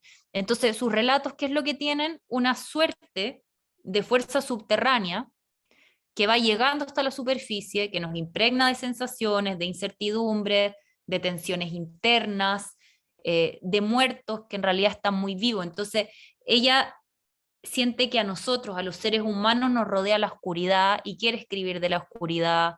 Sus relatos busca que nos quitemos esa venda de los ojos, que veamos aquellas cosas que parece que están más escondidas. Le imprime mucha fuerza a lo devastador. Y permanentemente va rozando los mismos temas, es decir, a ella le interesa escribir sobre la violencia de la pareja, la violencia de la calle, el mundo adolescente, y va cambiando de narrador. De hecho, si tienen un libro de cuentos de ella, se pueden dar cuenta, a veces escribe en primera persona, otras veces escribe en tercera persona, y se pueden dar cuenta que, a diferencia de la María Luisa Bombal, que su escritura está muy limpia, está muy editada, está muy transparente, que es como yo llamo a aquello que fluye sin ningún problema. Bueno, aquí la Mariana Enríquez tiene una escritura que es un poco como la de la generación de hoy, que escriben como hablan, ¿cierto? Entonces, tiene baches de repente en la escritura, algunas repeticiones. Ella misma dice, no soy muy obsesiva con la escritura, es una escritura natural, una escritura cotidiana. Ella dice que es un poco la escritura algo azaroso, que a veces le sale una voz con una determinada historia, que a veces intenta ser otro narrador, que no se parezca tanto a la de ella. Entonces, pero que de alguna manera su escritura siempre es algo intuitivo, que ella no planea los textos, que los escribe solamente, que se va dejando llevar, pero que ella sabe a dónde va, dónde termina, pero todo siempre pensándolo, todo en un plan muy mental, sin anotaciones, no hace muchos borradores. De hecho, ella dice, un cuento no debería tener muchas versiones, un cuento uno debería tenerlo en 1 o 2 días máximos listo. En cambio uno se da cuenta que hay otros escritores que son mucho más meticulosos, ordenados, disciplinados. Entonces ella no, ella dice que se sienta a escribir, que cuando se sienta a escribir hay una idea que viene trabajando, que por lo general escribe todo en su cabeza, y después el material lo va sacando de todos lados. Entonces, por ejemplo, dice que su oficio de periodista le ha servido porque, por ejemplo, lee una entrevista, o sea, una noticia en el diario de un asesinato, por ejemplo, se obsesiona con eso, empieza a leer todo, y hace un borrador, que no hace un ejercicio de investigación, sino que solamente lee la noticia, lee las crónicas cortas que aparecen, y a partir de eso empieza a escribir. Entonces, yo creo que es importante tener esta idea de que no hace tantas versiones de los cuentos para encontrarnos con una escritura o con una literatura que es natural, que es poco artificiosa. A ella no le gustan los cuentos trabajados porque dice, esos cuentos son muy vanidosos, son muy mecánicos, están muy pulidos. Entonces, a ella le gusta la idea de lo no terminado. Eh, ella dice algo muy bonito, a mí me gusta, que dice que le gusta que los cuentos tengan una especie de electricidad del momento en que uno los escribió, que el lector sienta esa electricidad, y que por eso mismo se demora tan poco en terminar un cuento, para que de esa manera el relato no pierda la potencia, conserve la inmediatez, y todo el resto, bueno, se lo da a ella con el tono, con el lenguaje, con los adjetivos con los que, con los que les va como vistiendo, revistiendo el clima de la historia, con este ambiente mental. Entonces, ella es una escritora que tiene la idea de que no hay que explicar mucho las cosas porque eso dañaría el cuento, que es muy importante la insinuación, y que hay cosas que definitivamente ya no las cuenta, no porque sea floja como narradora, sino porque opta porque no está en su trama. Entonces sus cuentos, los cuentos de la Mariana Enríquez, tienen misterio, tienen que ver, como les decía, con el mundo que no se ve, tiene que ver con generar distintos niveles de interpretación. Esto es súper importante. Abelardo Castillo, que es un escritor argentino que tiene un libro muy bueno que se llama Ser escritor, que era de la generación de Cortázar, decía que el mejor cuento es aquel que se rehace en el recuerdo y aquel que nos posibilita múltiples interpretaciones de aquello que leímos. Julio Cortázar y Silvina Ocampo son de los escritores que más le gustan o que más contribuyeron a la formación de la Mariana Enríquez. Y ella dice que a pesar de que sea muy impulsiva para escribir, eso no signifique que no esté preocupada de que una palabra suene mejor que otra, de evitar los lugares comunes, o por ejemplo ir decidiendo, ir tomando decisiones, que son las que uno toma cuando escribe. Es decir, por ejemplo, ya esta parte de narración no va a ser una narración en tercera persona, sino que va a ser un diálogo. Entonces, bueno, hay muchos cuentos que yo podría haber elegido de la Mariana Enríquez, pero a mí me parece que este es particularmente terrible. Me gustaría que lo comentáramos. La primera vez que yo lo leí hace mucho tiempo pensé como, esto es mentira, no puede estar pasando, como las mujeres no se pueden estar quemando. Y me acuerdo que retrocedí y dije, sí, es que está pasando eso, se están quemando. Y me parece que las imágenes son muy brutales, estas mujeres que entran a las piletas o a las al fuego como si fueran piletas, y salir rápidamente porque si no se mueren, entonces no tienen que estar el tiempo justo para que precisamente salgan con cicatrices, pero no muertas. Y esta idea de que solo la pueden hacer las más jóvenes porque las mayores no resisten, y todo porque están cansadas de la violencia de género. Entonces volvemos, ¿cierto? Volvemos a la violencia en nuestra sociedad, que las mujeres cansadas de que quemen a otras dicen, bueno, vamos a tener que construir una belleza nueva. Y uno dice, bueno, esto podría pasar, esto es fantasía, porque los argentinos, la literatura de hoy quiere renunciar a la literatura fantástica, y uno dice, bueno, y aquí hay fantasía, pero no, es que acá hay mucha verdad. Podría ser una serie futurista o podría empezar a suceder que se empezaran a formar estos grupos de las mujeres ardientes. A mí me parece que es un cuento impecable, uno de los mejores que he leído en esta era, en este tiempo. Creo que tiene un lenguaje muy poético, cuando por ejemplo dice una hermosa flor de fuego, eh, o cuando por ejemplo dice su boca sin labio, su voz de reptil. Hay un estilo narrativo, hay una voz potente, hay ideas firmes, los diálogos funcionan bien, el título me parece que es el adecuado también. Y voy a leer las primeras líneas y luego quiero escucharlos a ustedes. La primera fue la chica del subte. Había quien lo discutía o al menos discutía su alcance, su poder, su capacidad para desatar las hogueras por sí sola. Eso era cierto. La chica del subte solo predicaba las 6 líneas de tren subterráneo de la ciudad y nadie la acompañaba, pero resultaba inolvidable. Tenía la cara y los brazos completamente desfigurados por una quemadura extensa, completa y profunda.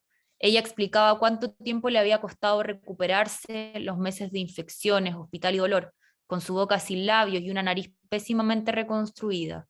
Le quedaba un solo ojo, el otro era un hueco de piel, y la cara toda, la cabeza, el cuello, una máscara marrón recogida por telarañas. En la nuca conservaba un mechón de pelo largo, lo que acrecentaba el efecto máscara. Era la única parte de la cabeza que el fuego no había alcanzado.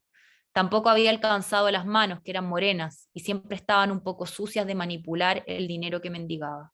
Su método era audaz. Subía al vagón y saludaba a los pasajeros con un beso si no eran muchos, si la mayoría viajaba sentada.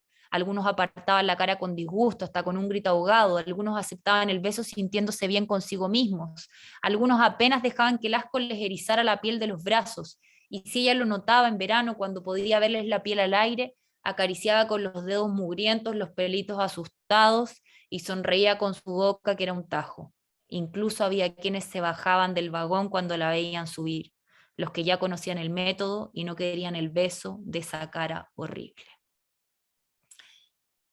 Los cuentos responden a ciertas características, es una estructura mucho más cerrada, a diferencia de la novela, que es una estructura abierta, en movimiento, que se abre. El cuento exige precisión, exige concisión, exige mucha coherencia y exige unidad mínima.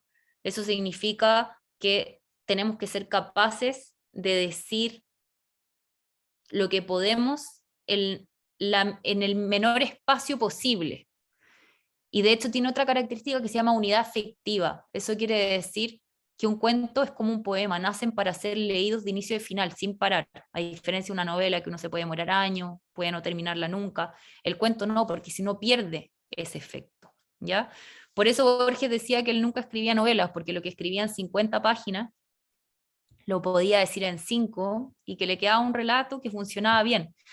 Entonces, yo creo que la Mariana Enríquez es una escritora que logra tomar nuestro mundo y transformarlo en algunas páginas a través de una escritura potente, dura, real.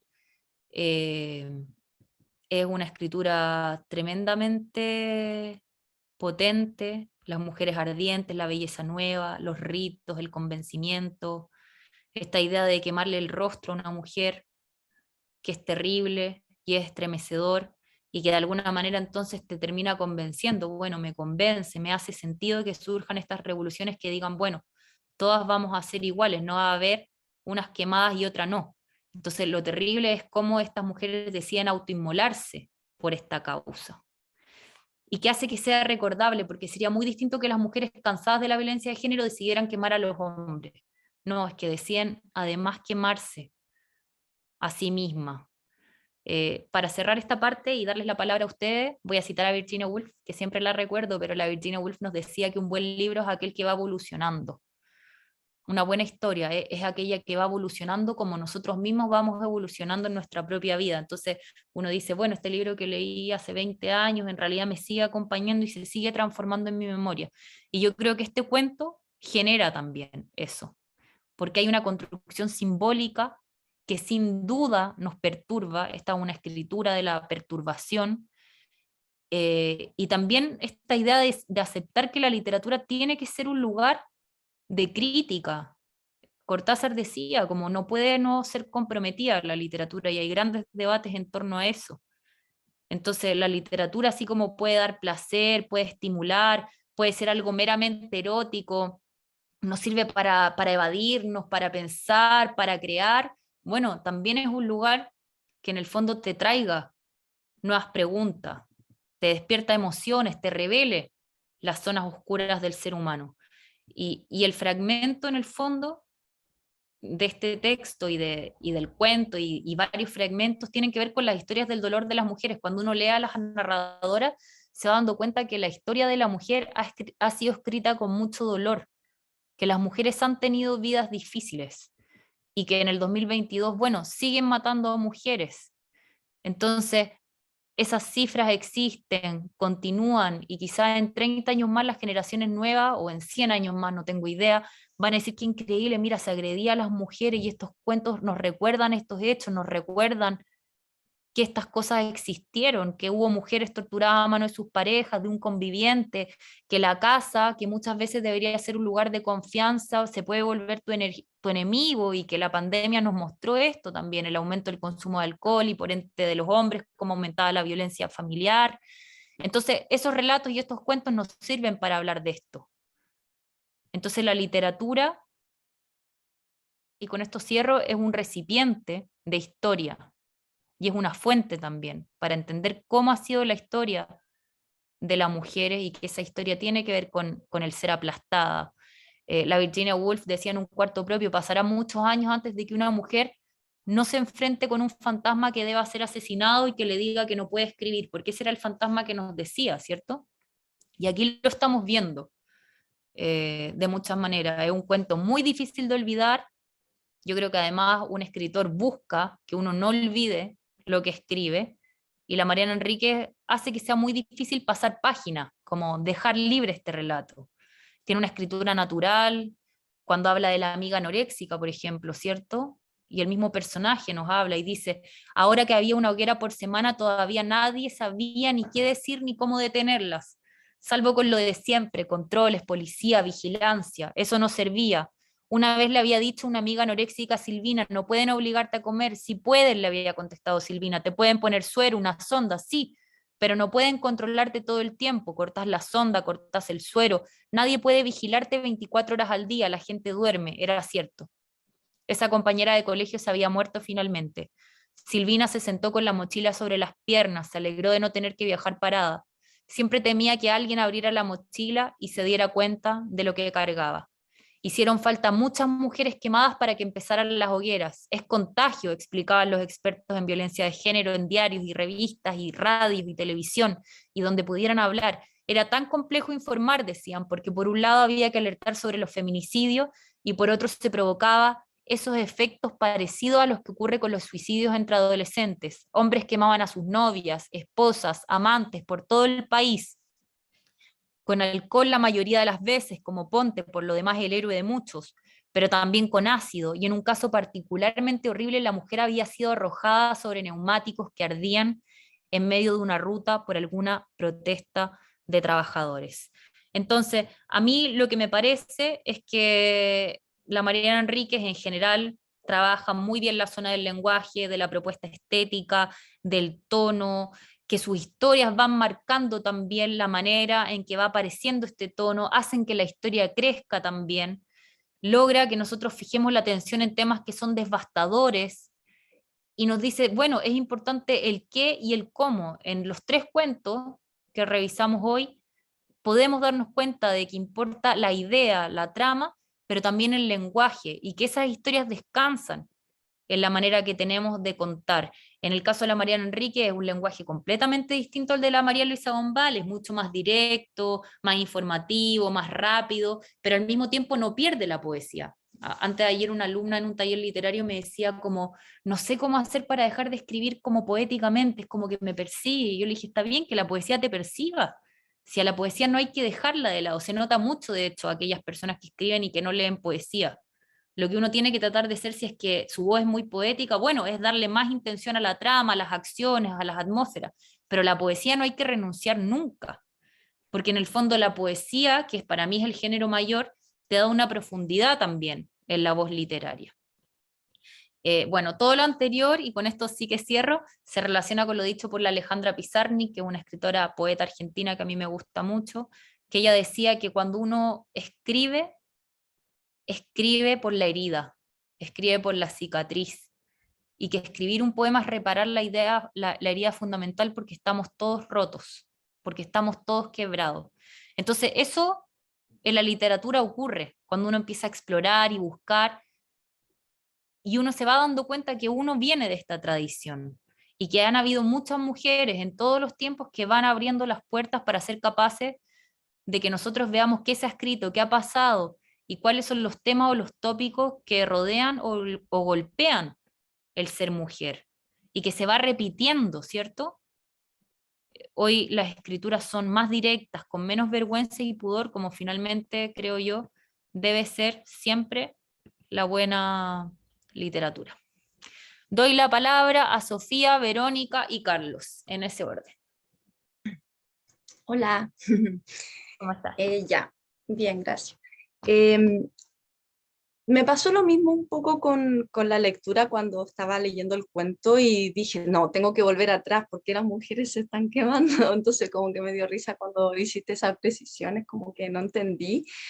Y también me hizo mucho sentido esta como estructura estética que tú dices, porque ella primero empieza a relatar como historias como de un otro quemando a mujeres, pero después ella al final termina con las mujeres quemándose a sí misma, y eso me hace mucho sentido con el tema del título, que dice lo que perdimos en el fuego, y que tiene que ver como con el miedo, o sea, de ellas tomar la decisión de quemarse, porque es muy como similar a esta como idea de que, por ejemplo, nosotras las mujeres en las marchas, cuando muestran como las pechugas, no sé cómo podría decir, los senos, cuando en las marchas feministas, y a los hombres les molesta porque los senos no están para su consumo, y en el fondo es como, aquí es lo mismo, siento un poco más extremo, es como vamos a nosotras en el fondo, si estas son mis cicatrices, me las hice yo, no me las hizo un otro, y porque no voy a dejar que el otro me las haga en el fondo. Entonces me gustó mucho como el final y esta como analogía con el título de que lo que perdimos en el fuego, que tiene que ver con el miedo, lo que decías tú, de que la escritora es de escribir sobre el miedo y de lo trágico, y eso me gustó mucho. Muchas gracias, Sofía, muy buen análisis. Verónica. Hola, buenas tardes. ¿Cómo estás? Lo que yo quería decir es que aprecio el compromiso de Mariana Enríquez, porque creo que su cuento entero es un acto de protesta, no solo contra la violencia de género, que se ha generalizado en Latinoamérica y en el mundo, sí, y hasta hace poco se había normalizado, sino que también es un acto de protesta contra la imagen que se ha pretendido buscar en la mujer tiene que ser bonita, la mujer tiene que tener pechugas, tiene que tener como sensualidad, tenemos una imagen que está impuesta en el mundo sobre la mujer, cómo tiene que ser la mujer, y calladita, que se ve más bonita, y todas esas cosas que el mundo y el sistema nos quieren imponer. Entonces este acto de quemarse no solamente es contra la violencia, me gustó el nombre también que escoge por las mujeres ardientes, que es como una contradicción. Pero es la lectura que hago yo, que no solamente contra la violencia de género, sino que contra la imagen que se pretende que las mujeres mostremos al mundo de sensualidad, y entonces nos dice ella, quieren que seamos para ellos, ahora vamos a ser, pero no somos las lindas de siempre, estamos con otra belleza. Eso sería. Sí, totalmente de acuerdo, y yo creo que la literatura en general es un acto de protesta.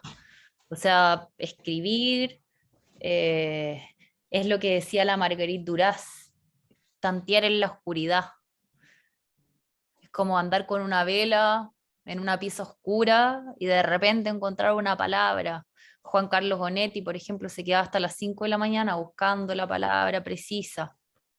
La generación del 45 Uruguay es muy interesante.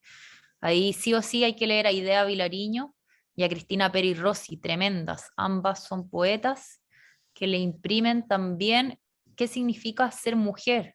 Y la Cristina Peri Rossi está viva, hace 2 meses se ganó el premio Cervantes, vive en Barcelona. Muchas gracias. Carlos y Alexia.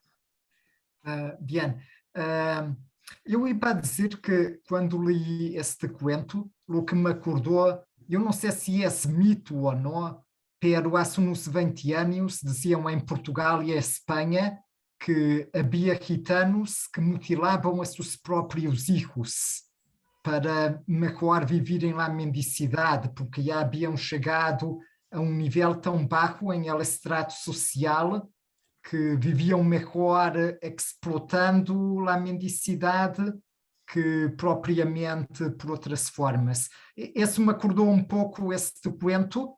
E o outro, bueno, aqui perdona-me, eu não conheço tanto a literatura latina, é o único livro que eu he encontrado que eu creio que é similar a este, é um de um português, el Saramago, el ensaio sobre a cegueira, porque aí, não sei, é inexplicável, não?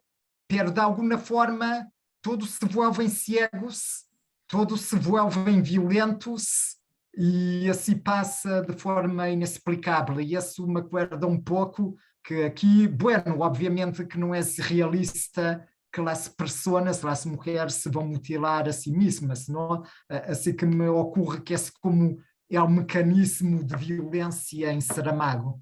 Sí, y Saramago también yo recomiendo mucho Viaje a Portugal, además del que tú mencionas. Tremendo. Muchas gracias, Carlos.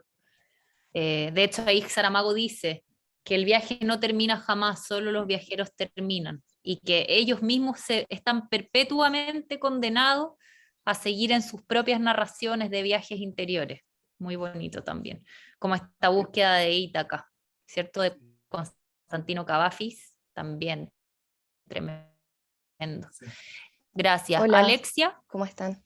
Bien, gracias. Lo que más me llamó la atención de este cuento fue cuando tú decías, al final esto busca reflejar nuestra historia, y creo que esto es bien, se evidencia bien en todo el texto. O sea, cuando está la chica del subte contando su historia y ella dice, y le creyeron, sonreía la chica del subte con su boca sin labio y su boca de reptil. Hasta mi papá le creyó. Ni bien pudo hablar en el hospital, contó la verdad. Ahora él estaba preso. O sea, aquí nos dicen que las mujeres no son mudas, que los hombres sí se pueden ir presos, quien cometa esto.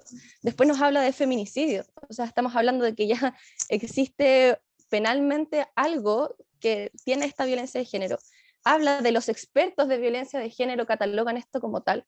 O sea, nos dice que estamos en una sociedad que ha avanzado, una sociedad que hay leyes, una sociedad de lo cual se habla, una sociedad en la cual hay expertise al respecto, pero que la violencia sigue siendo de la misma manera y se sigue invocando y no ha desaparecido, a pesar de que hoy en día se hablan, a pesar de que cuando dice era un grupo, la acompañaba un grupo de mujeres de distintas edades, o sea, hoy en día hay unión. Todo eso, a pesar de todo eso que refleja el texto que ha cambiado y que como comunidad podemos decir que quizás hemos despertado, que tenemos nombres, que tenemos términos, incluso legales, sigue la misma violencia existiendo y provocándose, y al final, y a mí me transportó un poco las chicas de Alto Hospicio, cuando se decía que es porque ellas quieren o no, es que se están quemando, es como si fuese una opción y no se piensa por detrás que había un psicópata que estaba terminando con estas vidas. Y después, algo que también me llamó la atención es cuando estas mujeres se apropian de su violencia, que al final decir lo que hemos comentado todo este rato, no me van a seguir quemando, yo me voy a quemar.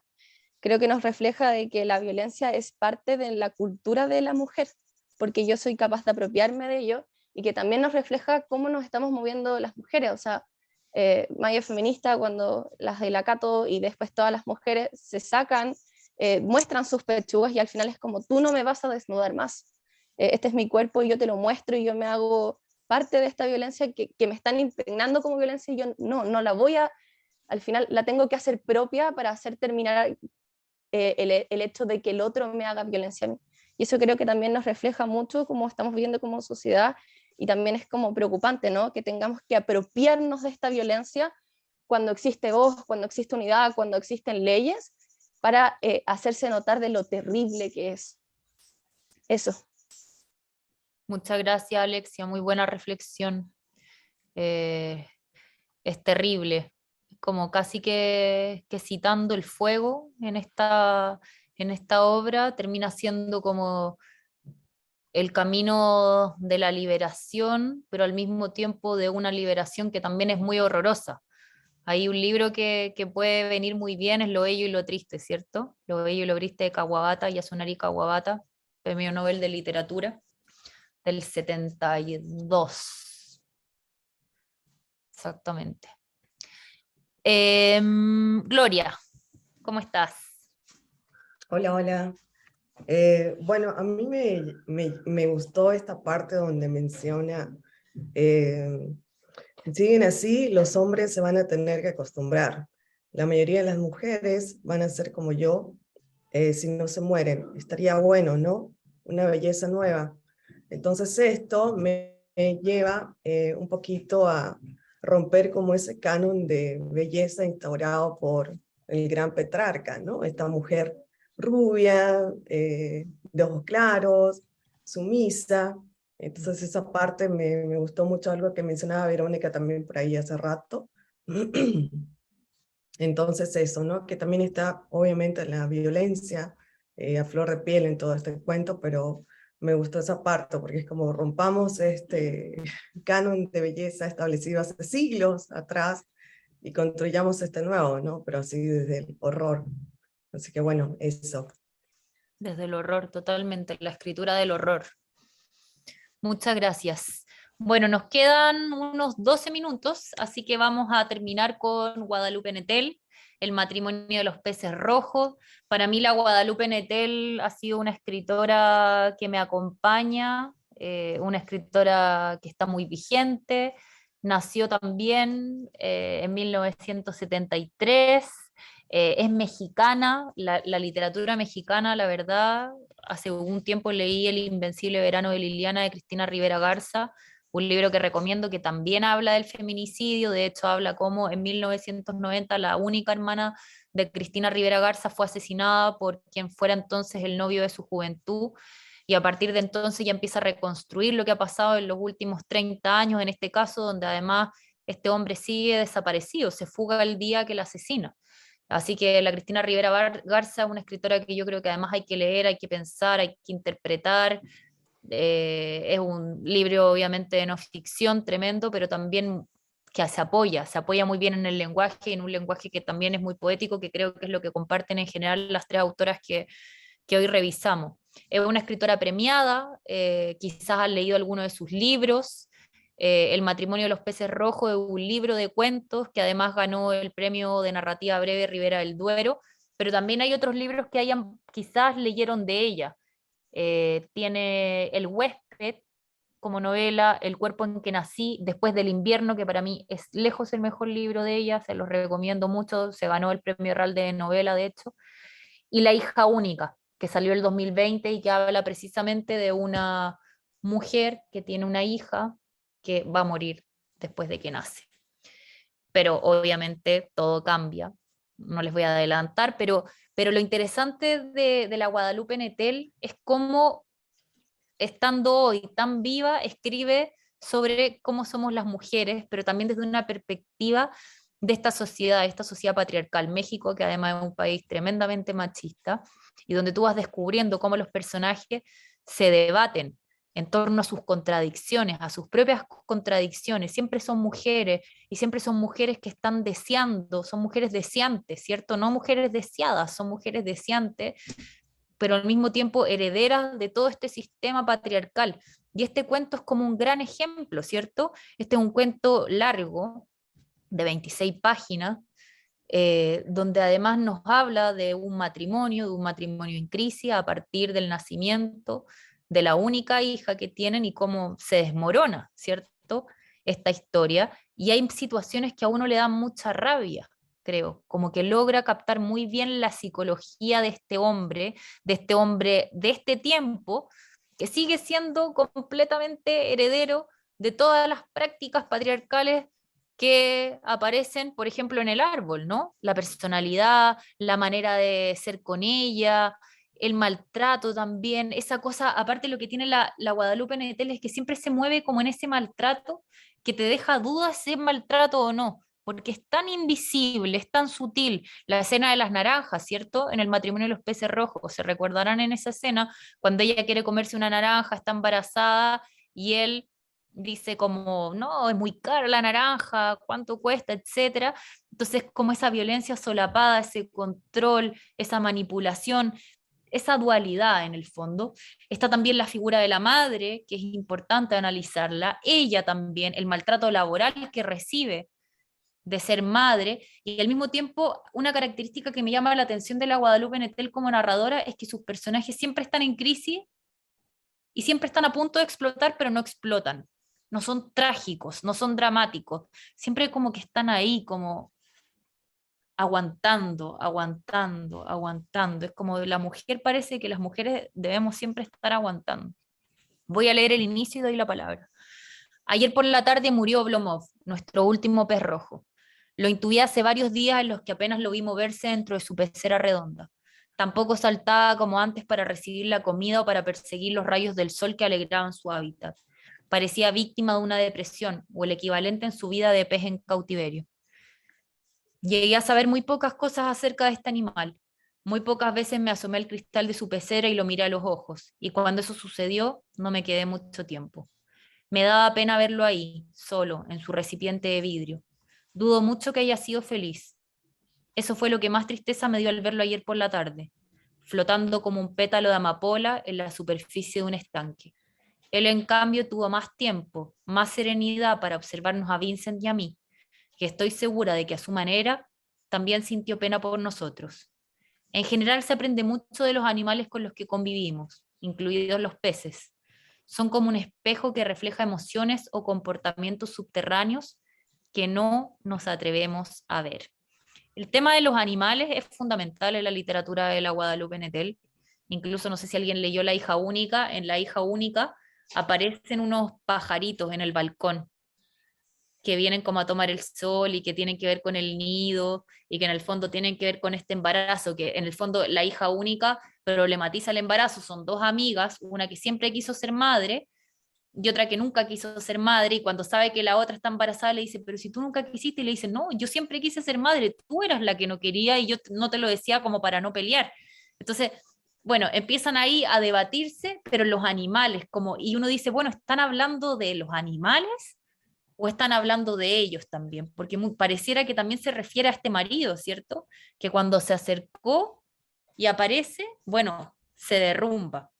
Así que te doy la palabra, Vero, y comentemos este cuento que a mí me parece fascinante, menos en su final. Creo que el final tiene unas líneas que yo le hubiera sacado porque creo que terminan de completar mucho. Y me gusta en cambio que sugiere, que deje abierto, que uno no sabe, tiene este final un poco abierto, que uno no sabe qué va a pasar con esta pareja. Sí, yo también estoy de acuerdo que es lo mejor para provocar al lector. Pero lo que quería comentar sobre Guadalupe Nettel es que desde donde ella escribe desde la discapacidad, porque ella nació con un ojo que no veía bien y por eso ella, o sea, tiene esa sensibilidad, creo yo, esa sensibilidad que permite presentar otro tipo de escritura. Sí, es una posibilidad. Borges también se estaba quedando ciego gran parte de su vida, después tenían que leerle, él pedía que le escribieran, los últimos años tuvieron que ver con eso. Son posibilidades también. La vida de los autores igual es como un misterio, porque también hay muchas de nuestras propias interpretaciones como lectores puestas en lo que debe ser en general. Sí, pero creo que no todos somos capaces de escribir sobre la discapacidad, por ejemplo, teniendo una, o sobre distintos temas. Creo que ella lo deja ver en sus obras. Gracias, Verónica. Ya, ¿Alguien gracias. más?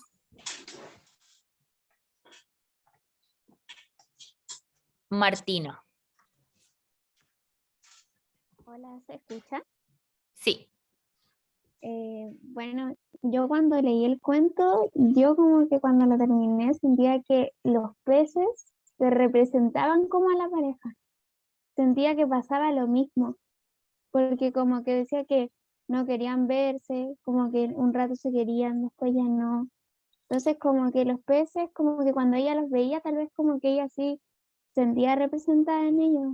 Hay una parte como en la que ella dice que ella se dio cuenta que como que uno podía gritar como en silencio y es como muy cierto eso. Eso en la realidad es como, no sé, pasa muy, muy a diario. Y no sé, me llamó mucho la atención porque también sentí que estaba como muy bien escrito. El hecho de que los peces fueran agresivos también y como que ella lo investigara, era lo mismo que pasaba en su relación, como que los dos igual eran bien agresivos, pero como que había más violencia de parte de él, como hacia ella, y como que la culpaba de cosas que a veces no eran reales. Exacto. Son como dos mundos que están así encerrados, aparte que es un texto que es muy pandémico, si uno lo piensa, es como muy claustrofóbico y que se entrelazan de alguna manera. Así que muy bien observado, Martina, muchas gracias. Danerin. Sí, sumando a lo de Martina y lo que tú dices, es lo que yo identifiqué de cierta forma, ¿no? Esta forma de cierta forma como individualidad de cierta forma claustrofobia, inclusive sentí desde esa perspectiva, ¿no? Y lo que me gusta mucho de esta historia, bueno, yo también ya he leído a esta autora y la verdad es que he quedado maravillada cómo esta literatura moderna es tanto diferente como similar a otras literaturas femeninas de tiempos pasados, si se le podría decir así, ¿no? Y es esta mezcla de cierta forma que si bien es muy realista la historia, porque como mencionas, yo creo que, bueno, tú hablas específicamente de que a veces incomoda, ¿no? De que la gente puede dejar de leerla porque siente que a veces habla de muchos defectos, muchos trastornos y vemos, digamos, la bibliografía de su escritura de ella, que es muy, trata temas de cierta forma controversiales y oscuros, pero yo considero que, así como mencionas que ella tuvo este caso con la adicción en un momento a la hierba, y en el caso vemos a la primera autora que también tuvo quizás complejos con el alcohol, creo que de cierta forma, y no son las únicas personas hablando en literatura, quizás sí, ¿no? Pero también vemos esto en el día a día de personas comunes que podemos cruzarnos en la calle, que podemos conocer. Entonces yo creo que, bueno, así como yo creo que incomodar es lo correcto respecto a esto, no porque nos cause como que falte poder, sino por el hecho de que nos hace reaccionar frente a estos temas que si bien no pueden ser poéticos, no van a ser bonitos, refleja una parte de la esencia humana, ¿no? Yo veo mucho en la literatura de ella porque muchas veces preferimos de cierta forma inhibir estos temas, ¿no? Como hacer como que no existieran, verlos, y creo que eso está mal porque en lugar de confrontarlo como deberíamos para poder hacer el cambio, lo estamos tratando de desaparecer, pero ella no hace eso, entonces yo creo que por eso es muy rescatable lo que ella trata y cómo dibuja sus personajes porque nos muestra que son mucho más humanos que lo que podremos considerar. Si bien un personaje no es una persona, la idea es llevarle la humanidad, ¿no? O sea, poder darle parte de esa esencia, yo creo que ella lo logra a la perfección. Totalmente, muchas gracias, Danerin. Bueno, estamos en la hora. Quiero agradecerles a todos y todas por haber venido a leer, a pensar la escritura en voz alta. Yo siempre digo que la literatura es un lugar tan solitario, uno de repente está horas leyendo solo o escribiendo, pero que eso no tiene sentido salvo que sea compartido, que uno se salga de ese lugar y escuche y mire y converse y dialogue. Y una vez leí hace mucho tiempo que había un pensador que decía que si uno se llenaba de sí mismo se volvía loco, pero si se llenaba de literatura se volvía escritor. Y creo que todos los que estamos aquí, bueno, amamos la escritura, amamos la literatura. La Marisol quiere decir algo, parece. ¿Tienes la mano levantada, Marisol? Quería felicitarte, realmente buenísimos los análisis, todas las relaciones que haces con distintas autoras, creo que nos traspasan una maravillosa ansiedad por leer a todas estas autoras que has mencionado y eso es muy destacable. y quería agradecer también el poder haber participado en este encuentro. Gracias. Qué bueno, gracias Marisol, gracias por tus palabras, gracias a todos y todas, y a leer harto, a cambiar, a cuestionar nuestro canon también, y bueno, les voy a dar mi correo electrónico para lo que necesiten, siempre respondo, a veces me demoro, pero lo que quieran relacionado con la literatura, con los talleres, etcétera.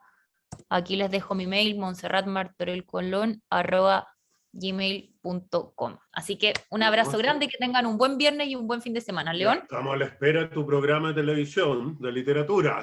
Sí. En la red, ¿ya?